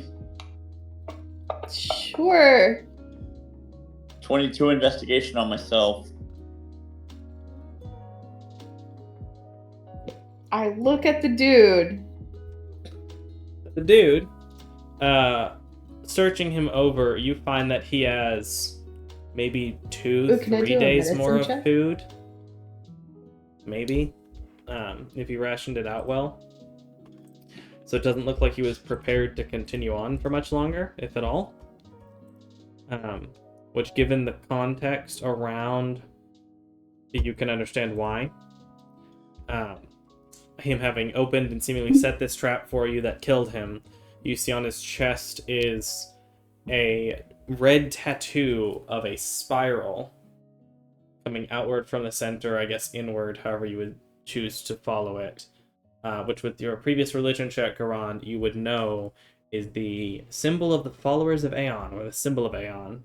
Not that the god himself cares as far as religion and history seems to note, but cultists often use this symbol to denote him. Thicket copies the symbol into a notebook. You would find a partially bloodied knife and a cut along his abdomen. The cut that Thicket had healed, and he was kind of showing as pain from when he had hit the trees in the cart. But it appears to be self-inflicted, that he was doing that as part of the decoy. He was willing to harm himself to distract and make it more believable. You don't get the sense with your investigation and everything that he had any intention of making it out of this alive. Okay, so to bring it into a better understanding of our modern interpretation, like Islamic suicide bomber, effectively? A decoy You could over the just say box. Sure. suicide bomber. Yeah. Suicide bomber, Right. decoy. Okay. I'm Is not there sure any why or how he would have known that y'all were going to be here at this time. If he's traveling Yeah, from anywhere, Were we the he's target? traveling. That's what I'm curious about. Yeah, and the question Yeah. of whether or not you're the target. that is not as imperative to Garand as is there a way to kind of like read or predict these sorts of folk so that we might better try to dissuade them from their harmful self-destruction? Because Garon would genuinely have wanted to have saved this guy if it was possible. Like, even from himself. Like, Make a history check.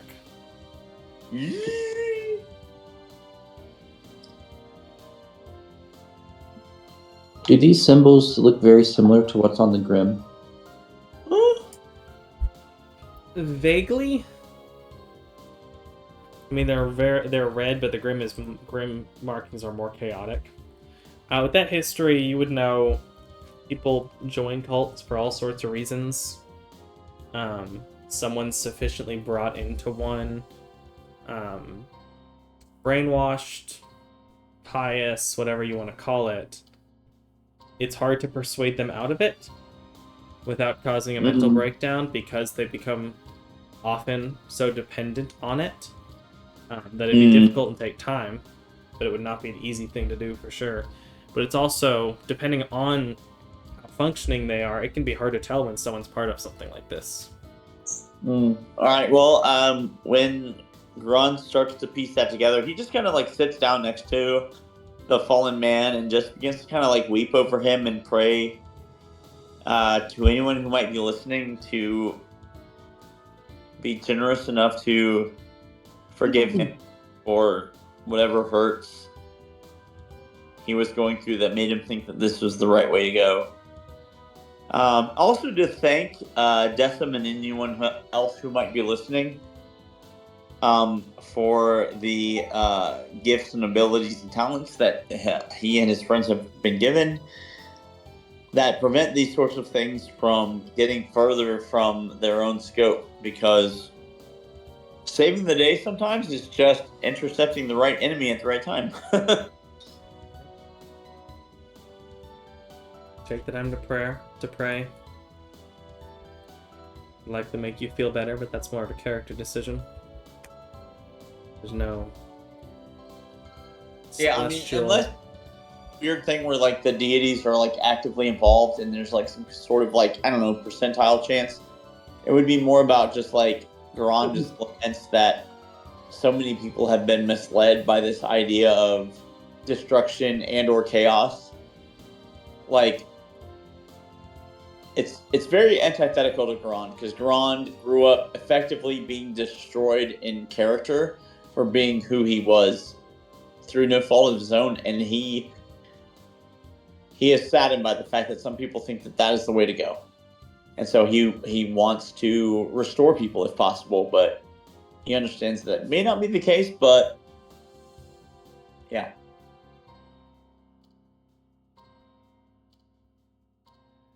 He seems to be weeping over the man that set them up to die. For onlookers.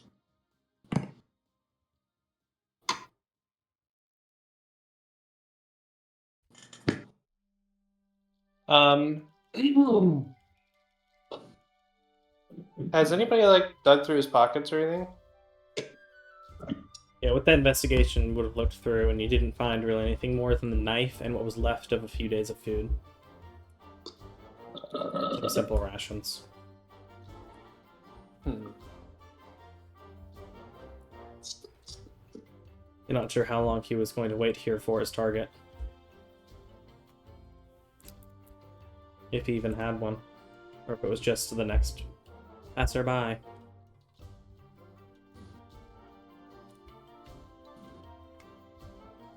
Taking the time to gather yourselves, you'll be able to continue on your way. Unless anyone else wants to do anything. Yeah, I don't think there's much else to find out. Alright, well, I need survival checks from Thicket. Go ahead and make 4.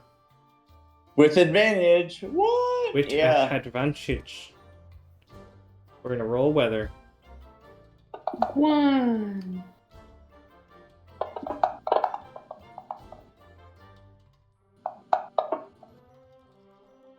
Gets hot the last day, but clear skies and happy times. At least as far as the weather's concerned. 2. Okay, do me a favor, roll a d6 into the tower. Wow, a 2 and a 3. That's pretty bad advantage. Sorry, I might have done that at advantage.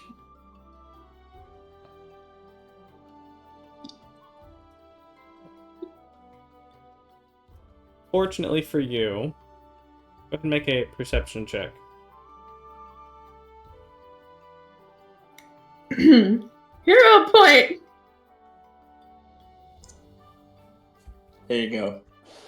At least once per game, use one for something that you're already strong in there for. Okay, perception. That's a +3. Okay.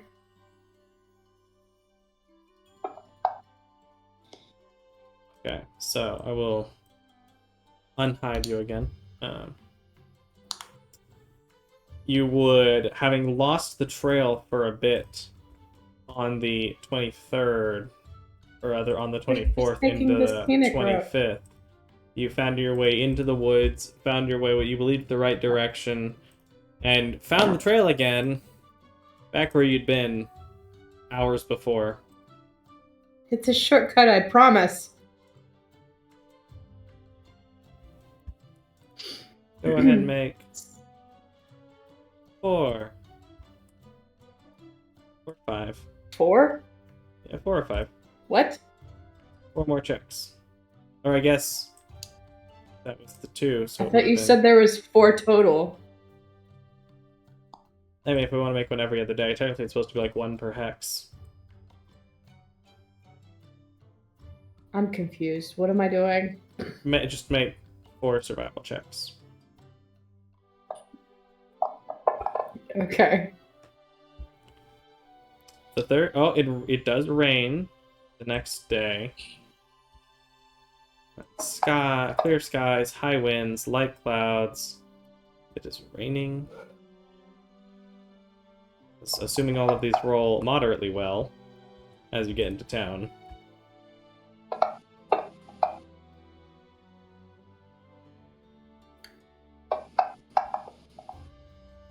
Yay! I get the hero point back. Woo!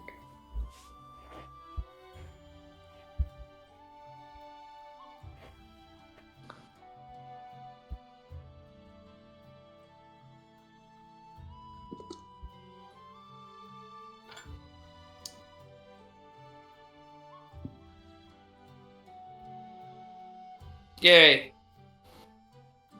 Made it tough. I'm happy about that. Yeah, I think one last survival check, just to make sure you get to town all proper.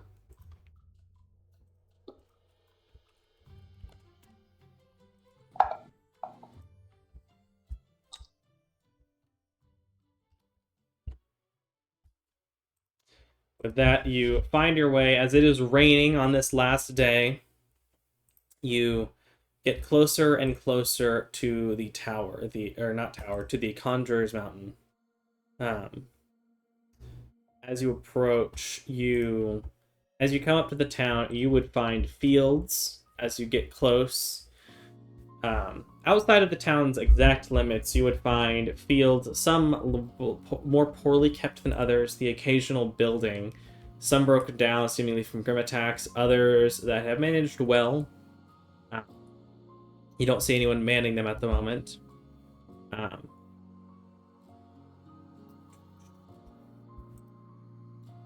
one point, Thicket, you would see some horses tied off to a tree in a large, empty, not a crop field, but like a field, with a number of cattle in the field. And you see there is, near the tree where these horses are tied, a small tent camp of sorts, with several individuals that you can't quite see from this far away, waiting for the rain to pass, watching over the cattle.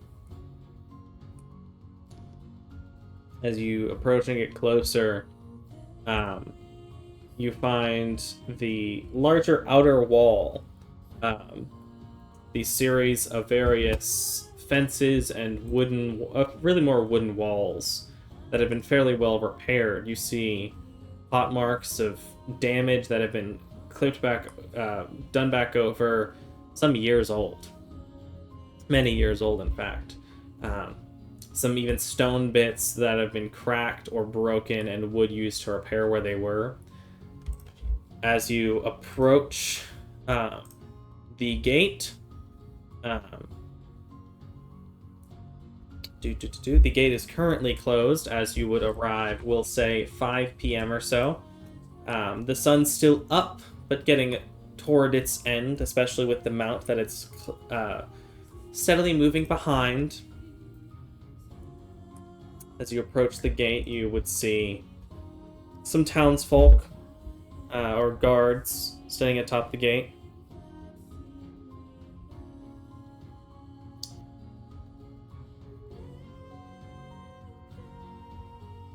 I wave to them. They wave back down, looking over. Glancing over all of you, they would move to open the gate, allowing you inside. One of the guards coming down.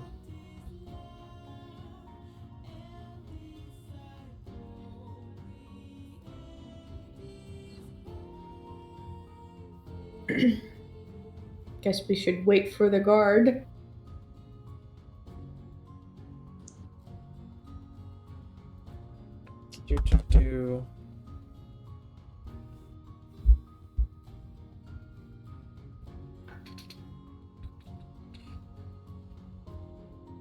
As the fairly tall Goliath man pulls open the door, he waves you all in. Travelers?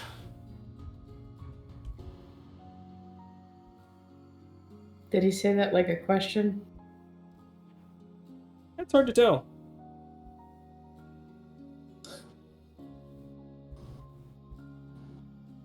I nod. Got any question about the town? You been here before? We've never been here before. I am a collector of flowers, so if you could point me to the nearest flower shop, that would be amazing.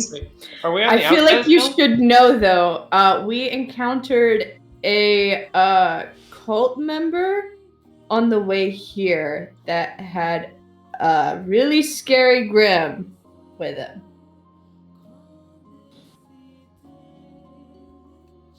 Nice for letting us know. We'll try to keep everything at bay. Done a pretty good job of it so far. As for the flowers, there's an old, not witch. There's a shop, an herbalist, lives over down on the south side. You'll see, a small building down the south side of town, up on top of this hill, surrounded by, various herb gardens and things covering the hill itself. She's probably your best bet to get any special flowers. If you're travelers, you'll probably want to step over at the Weary Stallion at some point. It's the large, kind of large inn in the center of town, or near the center of town. You can stable up your horses and cart there too. Thank you. That's very helpful. Well. So many travelers come and get just lost in the town themselves, find themselves sleeping out in the corridor when, 100 feet away, there's an inn they never saw.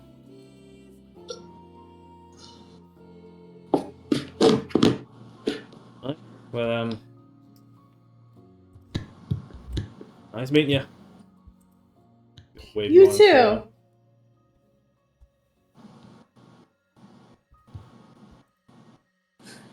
With your insight, Thicket, you would see he had been confused seeing Thicket and looked over the rest of the group and decided not to bother asking. I was gonna say.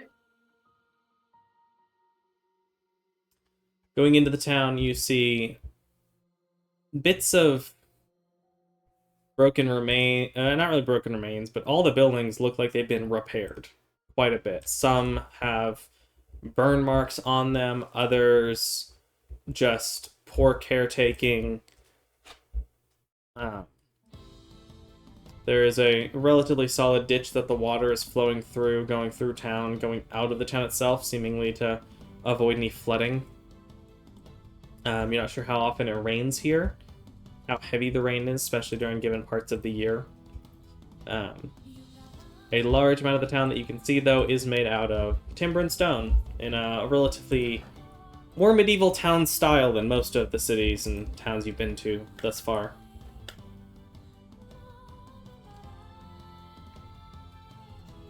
Nice.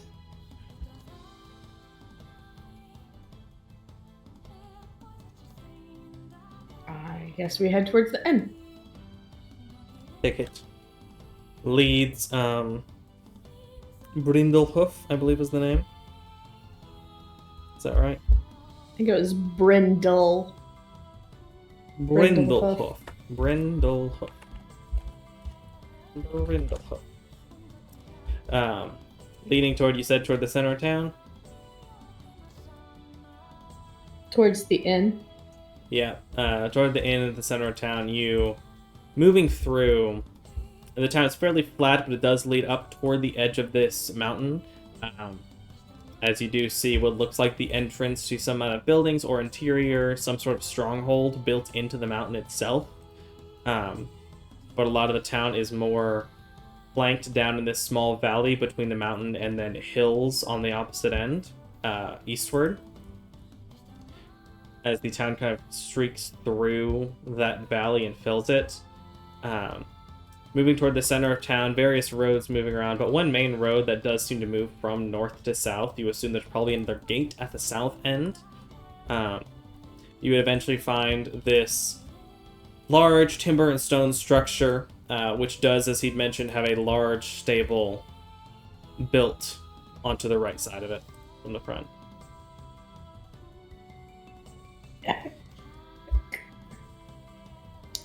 Let's go talk to whoever runs the stable.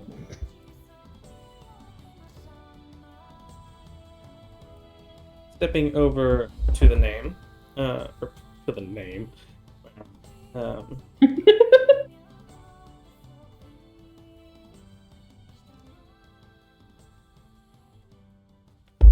Stepping over to the stable, you would see a human man, probably mid to late 20s,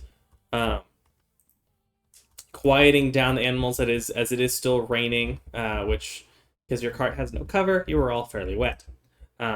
Which I guess I should also long rest you, because you would have been able to long rest several times during that ride. Bonk. Enjoy. As he would look over from the horses.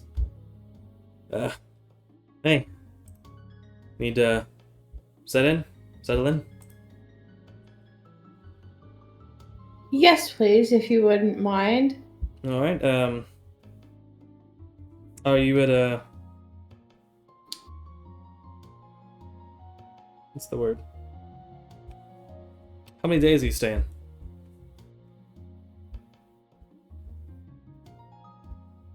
We're not planning on staying for very long, I don't think. Maybe like a day or two. Right, you want the, do you have your own feed for the horse, or should we take care of that? We do not have our own feed. I have the good berry spell, and I've just been feeding him that.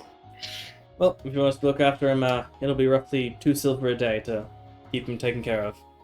We'll keep your cart out of the rain, too. Got it. Sorry, I'm 2 forgetting. silver. How long did you say you'd be staying? Like a day or two. Alright. Well, I'll go ahead and pay out for a day, and we'll take care of the rest as time goes on. Alright. It's a bit wet outside. It's about dinner time. 4. Head inside and get a cup of stew. Or a bowl, rather. Thank you. Words are hard today. What's this place called? The Weary Stallion. Did you say Weary Stallion? The Weary Stallion.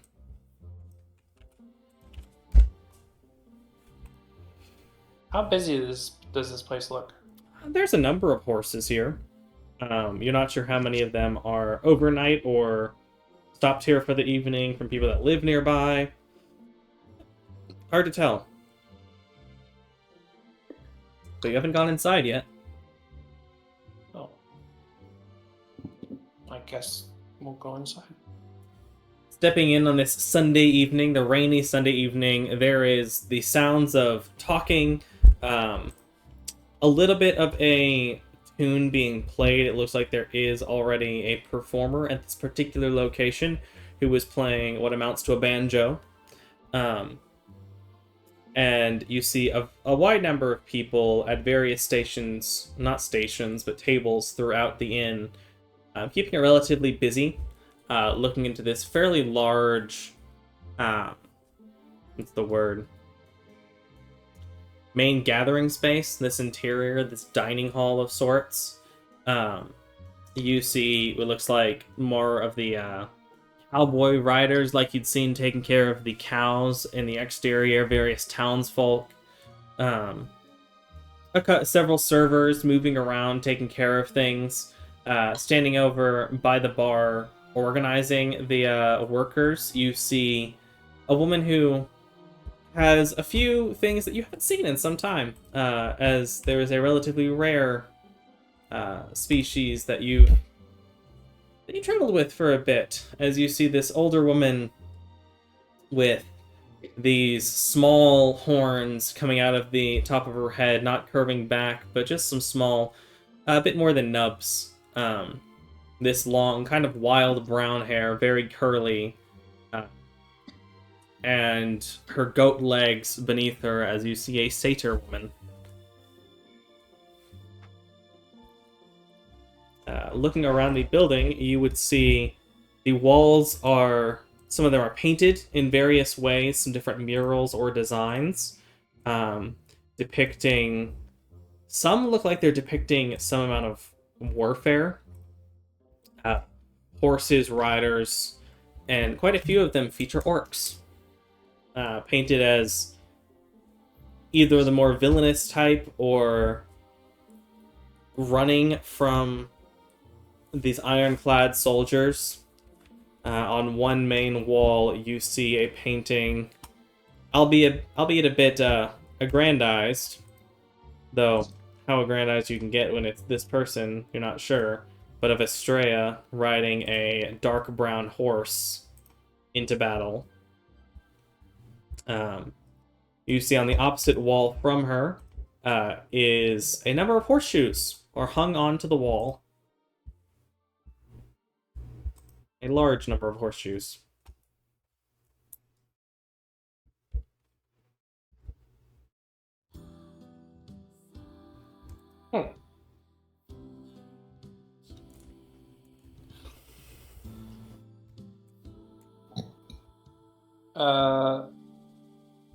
Is there a significance to that painting? You might find Or some did you say it was a significance painting to of- it as you look at these images. Roll a history check with advantage, John.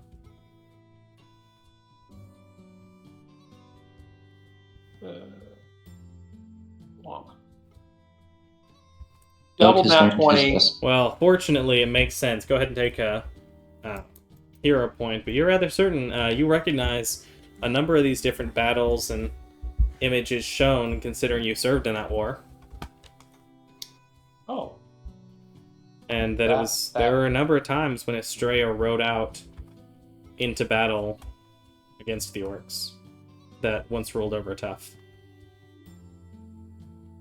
Remind me again. Estrella is the queen, right? Estrella is the queen. Estrella Valoran Malak, the half-dragon queen. Gotcha.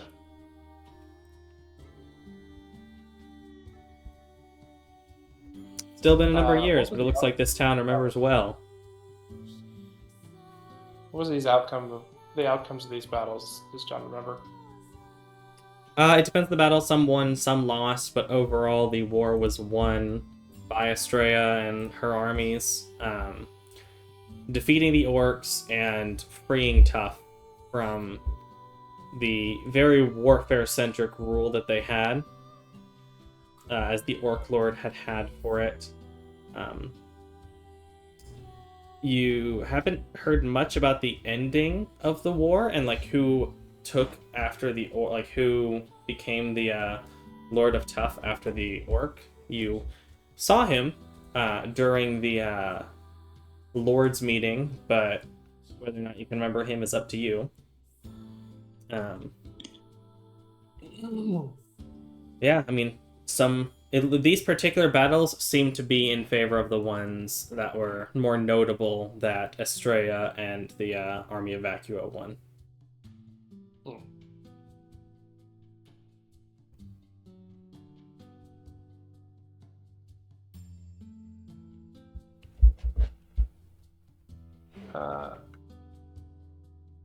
I guess John will go up to the bar and get a drink. Been a long day of walking. Yeah. So what time is it? It is roughly 6 p.m. on Sunday, the 30th of July, 417 post-schism. It is a new moon. We're about to go into August.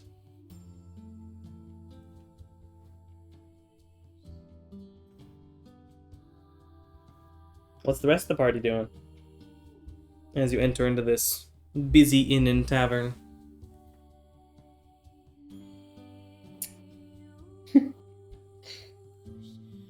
Summoning a koatle and healing somebody. I'm kidding.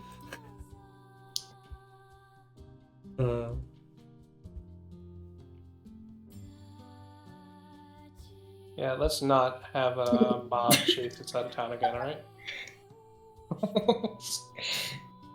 We don't need that kind of publicity.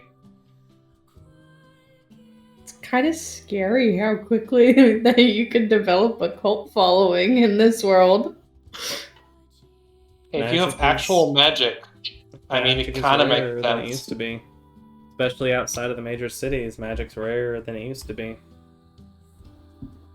I think Doug is just going to explore to see what other shops and things there are. Doug will head back out to the rain and make an investigation check. I'll go with Doug. Okie doke. Gambit will go outside of the place where there's a crowd, so I'll probably follow the others because I don't think he would prefer to sit in the tavern. Let's all go shopping together. What's Gambit doing? Not Gambit, Garand.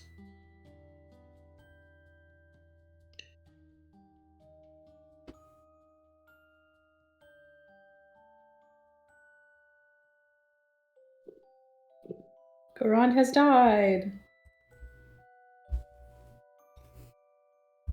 Are you looking for any kind of shop in particular, Doug? Nope, he was just seeing what was around. So, you would see, as you head south,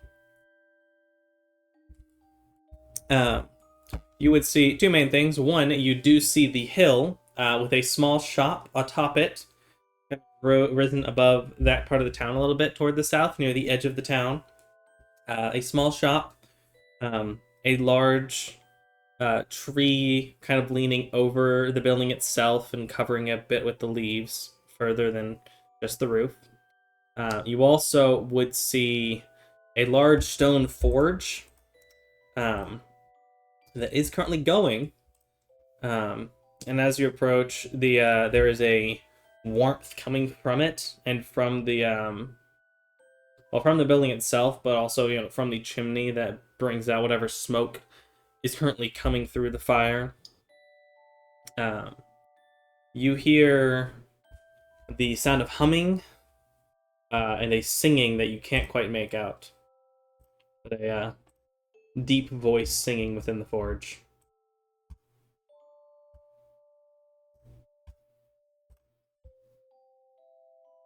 Hey, look, Thicket, a tree, just to remember. That's a nice tree, Doug. Does Thicket commit this tree to memory? He does. Very good.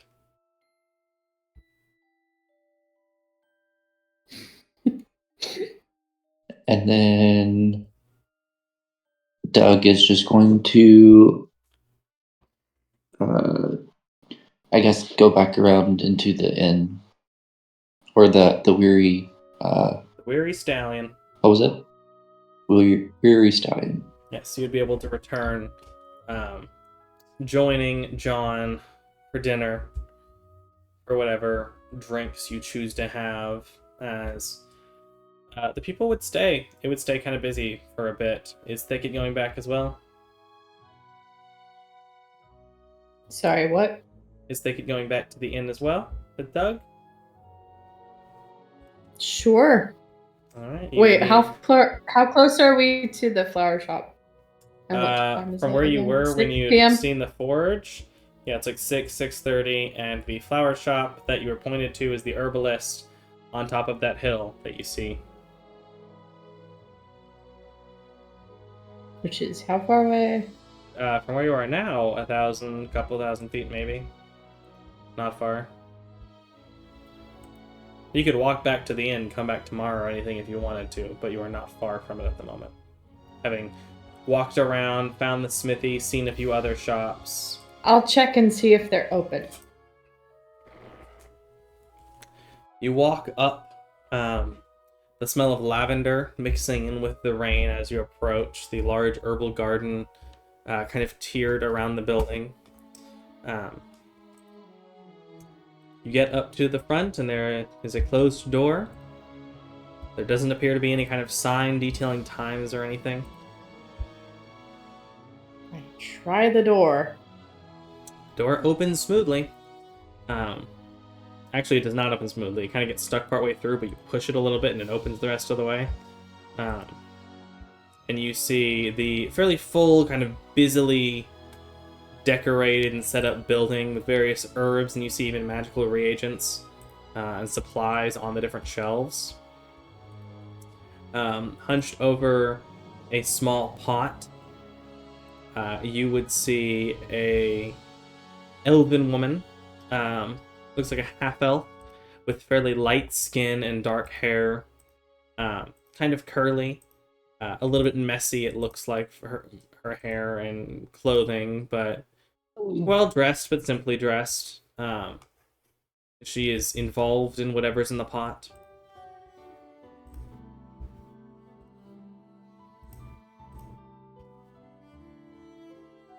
Hello. Huh? Oh, hi. You got me there. She will set down the ladle from the pot and set the ladle off to the side and step over to an to a counter. What can I do for you? I'm Thessaly Glintmore. Welcome to the Pale Spiral. How do you spell that? I will paste them both into the chat. Are you a druid? I am. Oh, interesting. So few of us can speak while transformed. What do you mean? Well, you're in your animal shape, aren't you? No. Pardon? Are you stuck? Are you I'm a not cat. able to turn back? Wait, you just are a cat? Yeah. So you're not a druid.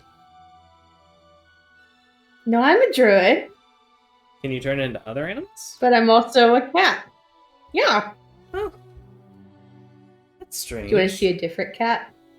Sure. I turn into a lion. Oh! I was expecting more like a house cat. Turn back. The house isn't that big. As you are in a kind of an older house made of salvaged wood, clay, and some other things. Well, Remind me, what is she, like, elf or something? moon elf, a moon I half wasn't elf. thinking. Okay. Thessaly Glintmore, a half elf, moon half elf. Yeah, moon half elf. The moon is the elf type that she is. Yep. She likes the moon. Yep.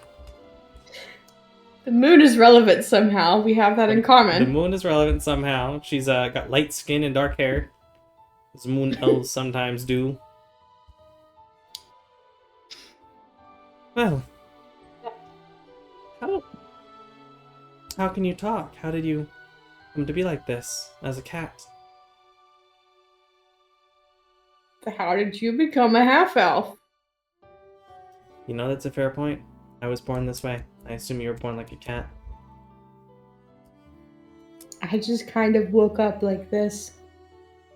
I woke up like this too. She gestures to her hair. Well, always nice to meet another druid. Seems so rare to find us these days. Would you like to stay for a pot of stew?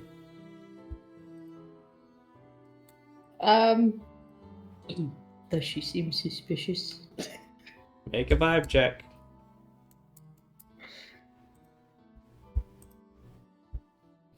No, she just seems kind of trusting with whatever, having... Weirdly, she became more comfortable with you after knowing you were a strange cat person. For whatever that means. Seems like knowing you were I more love it. weird than normal is comforting to her. I made a bestie. Sure, I could stay for some food. Alright. It's almost done. She taps back over to the cauldron. In the meantime, is there anything in particular you needed? Did you, come for magic, herbs, potions? I don't have much in terms of magical items, but... I have a flower collection. Do you want to see? Yes, please. I show her the book. These are all the flowers that I've got, and then there's notes beside each flower about where I got them and what they mean and whatever. And I'm looking for a flower that represents the city of Tuff. Oh.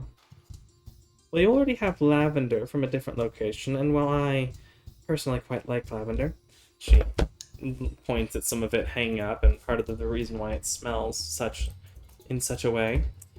But I would say, if we're talking something a bit more unique to the town or representative of it, I would probably go with yarrow. Ooh. Nice. Yarrow is, it's a fairly simple, kind of common flower, but especially with the war, it was used quite a lot by some of the different riders, scouts from Vacuo, and even the orcs knew about it too. Their shamans had discovered or had learned the medicinal properties. Can be often used to help stop up bleeding, pain medication, things like that. It lasts pretty well in rugged environments. It tends to fit pretty well with the town, I think.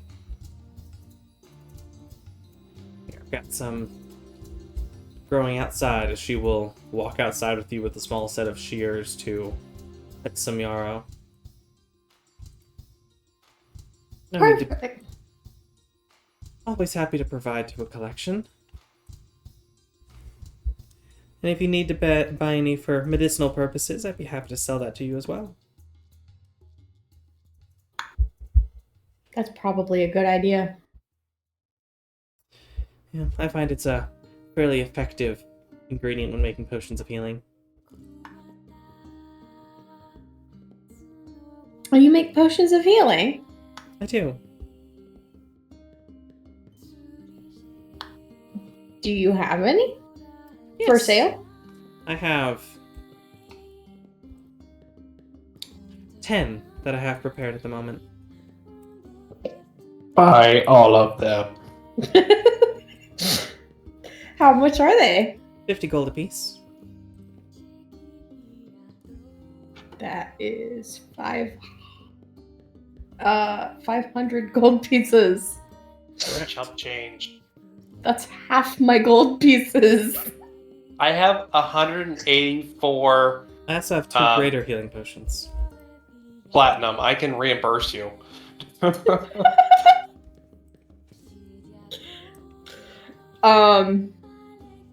How much are the greater healing?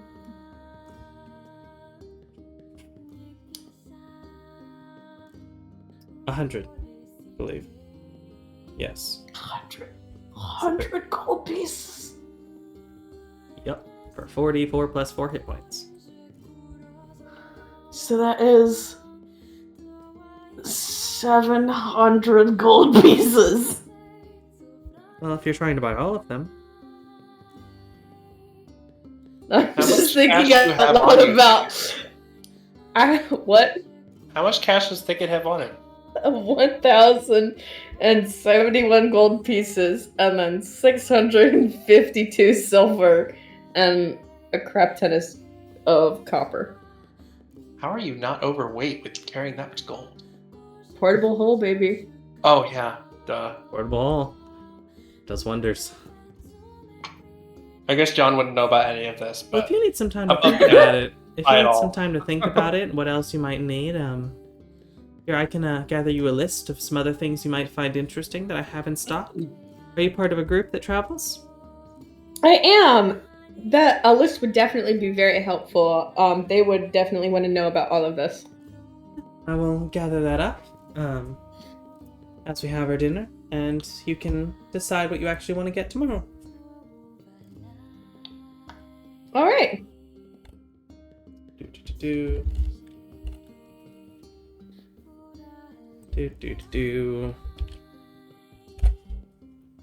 Bonk, bonk. Alright, I think it would enjoy a vegetable soup. Vegetarian, it seems she is. One of those druids, the no meat kinds. You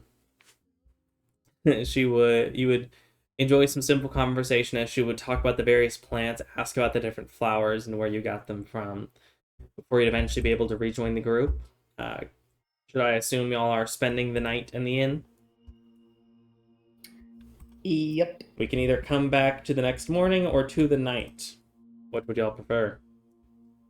I would guess that if Garand were not muted, he would probably try and stage a concert of sorts. there's already a performer. So John, as he's drinking, is going to let out a cat call whistle and bardically inspire them. Just for the heck of it.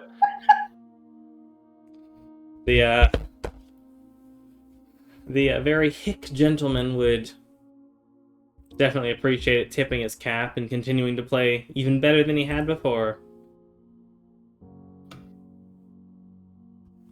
So we'll end off then at, we'll say, 9 p.m. and we can handle the long rest and staying at the inn and whatever else next time, as the party has made it through their travels to Tough.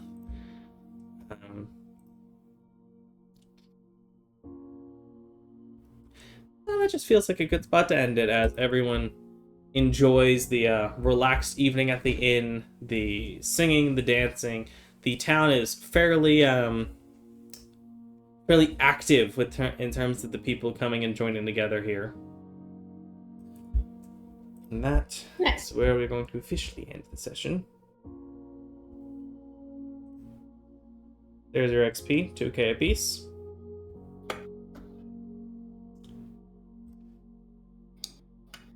That fight was worth 10,000 experience points.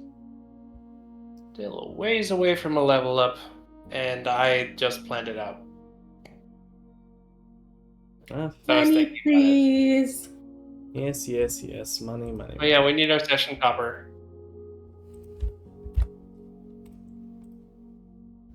I'll try and get a list into the chat within either tonight or tomorrow. And I'll also try and get Garand's armor prepped so that next time he'll be fully used to it, having managed to spend some time with it and properly attune. And I feed a copper to Mason. Munch. This mysterious copper that always seems to show up in your bag. Like finding pennies in the couch when you don't own pennies anymore.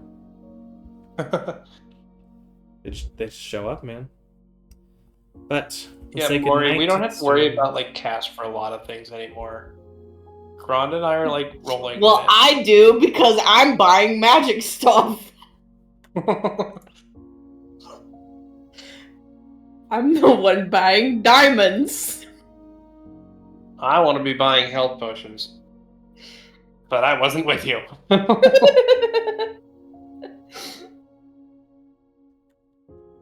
I will gladly buy all of them. Because it'll be a while before I can level up and get mass cure wounds.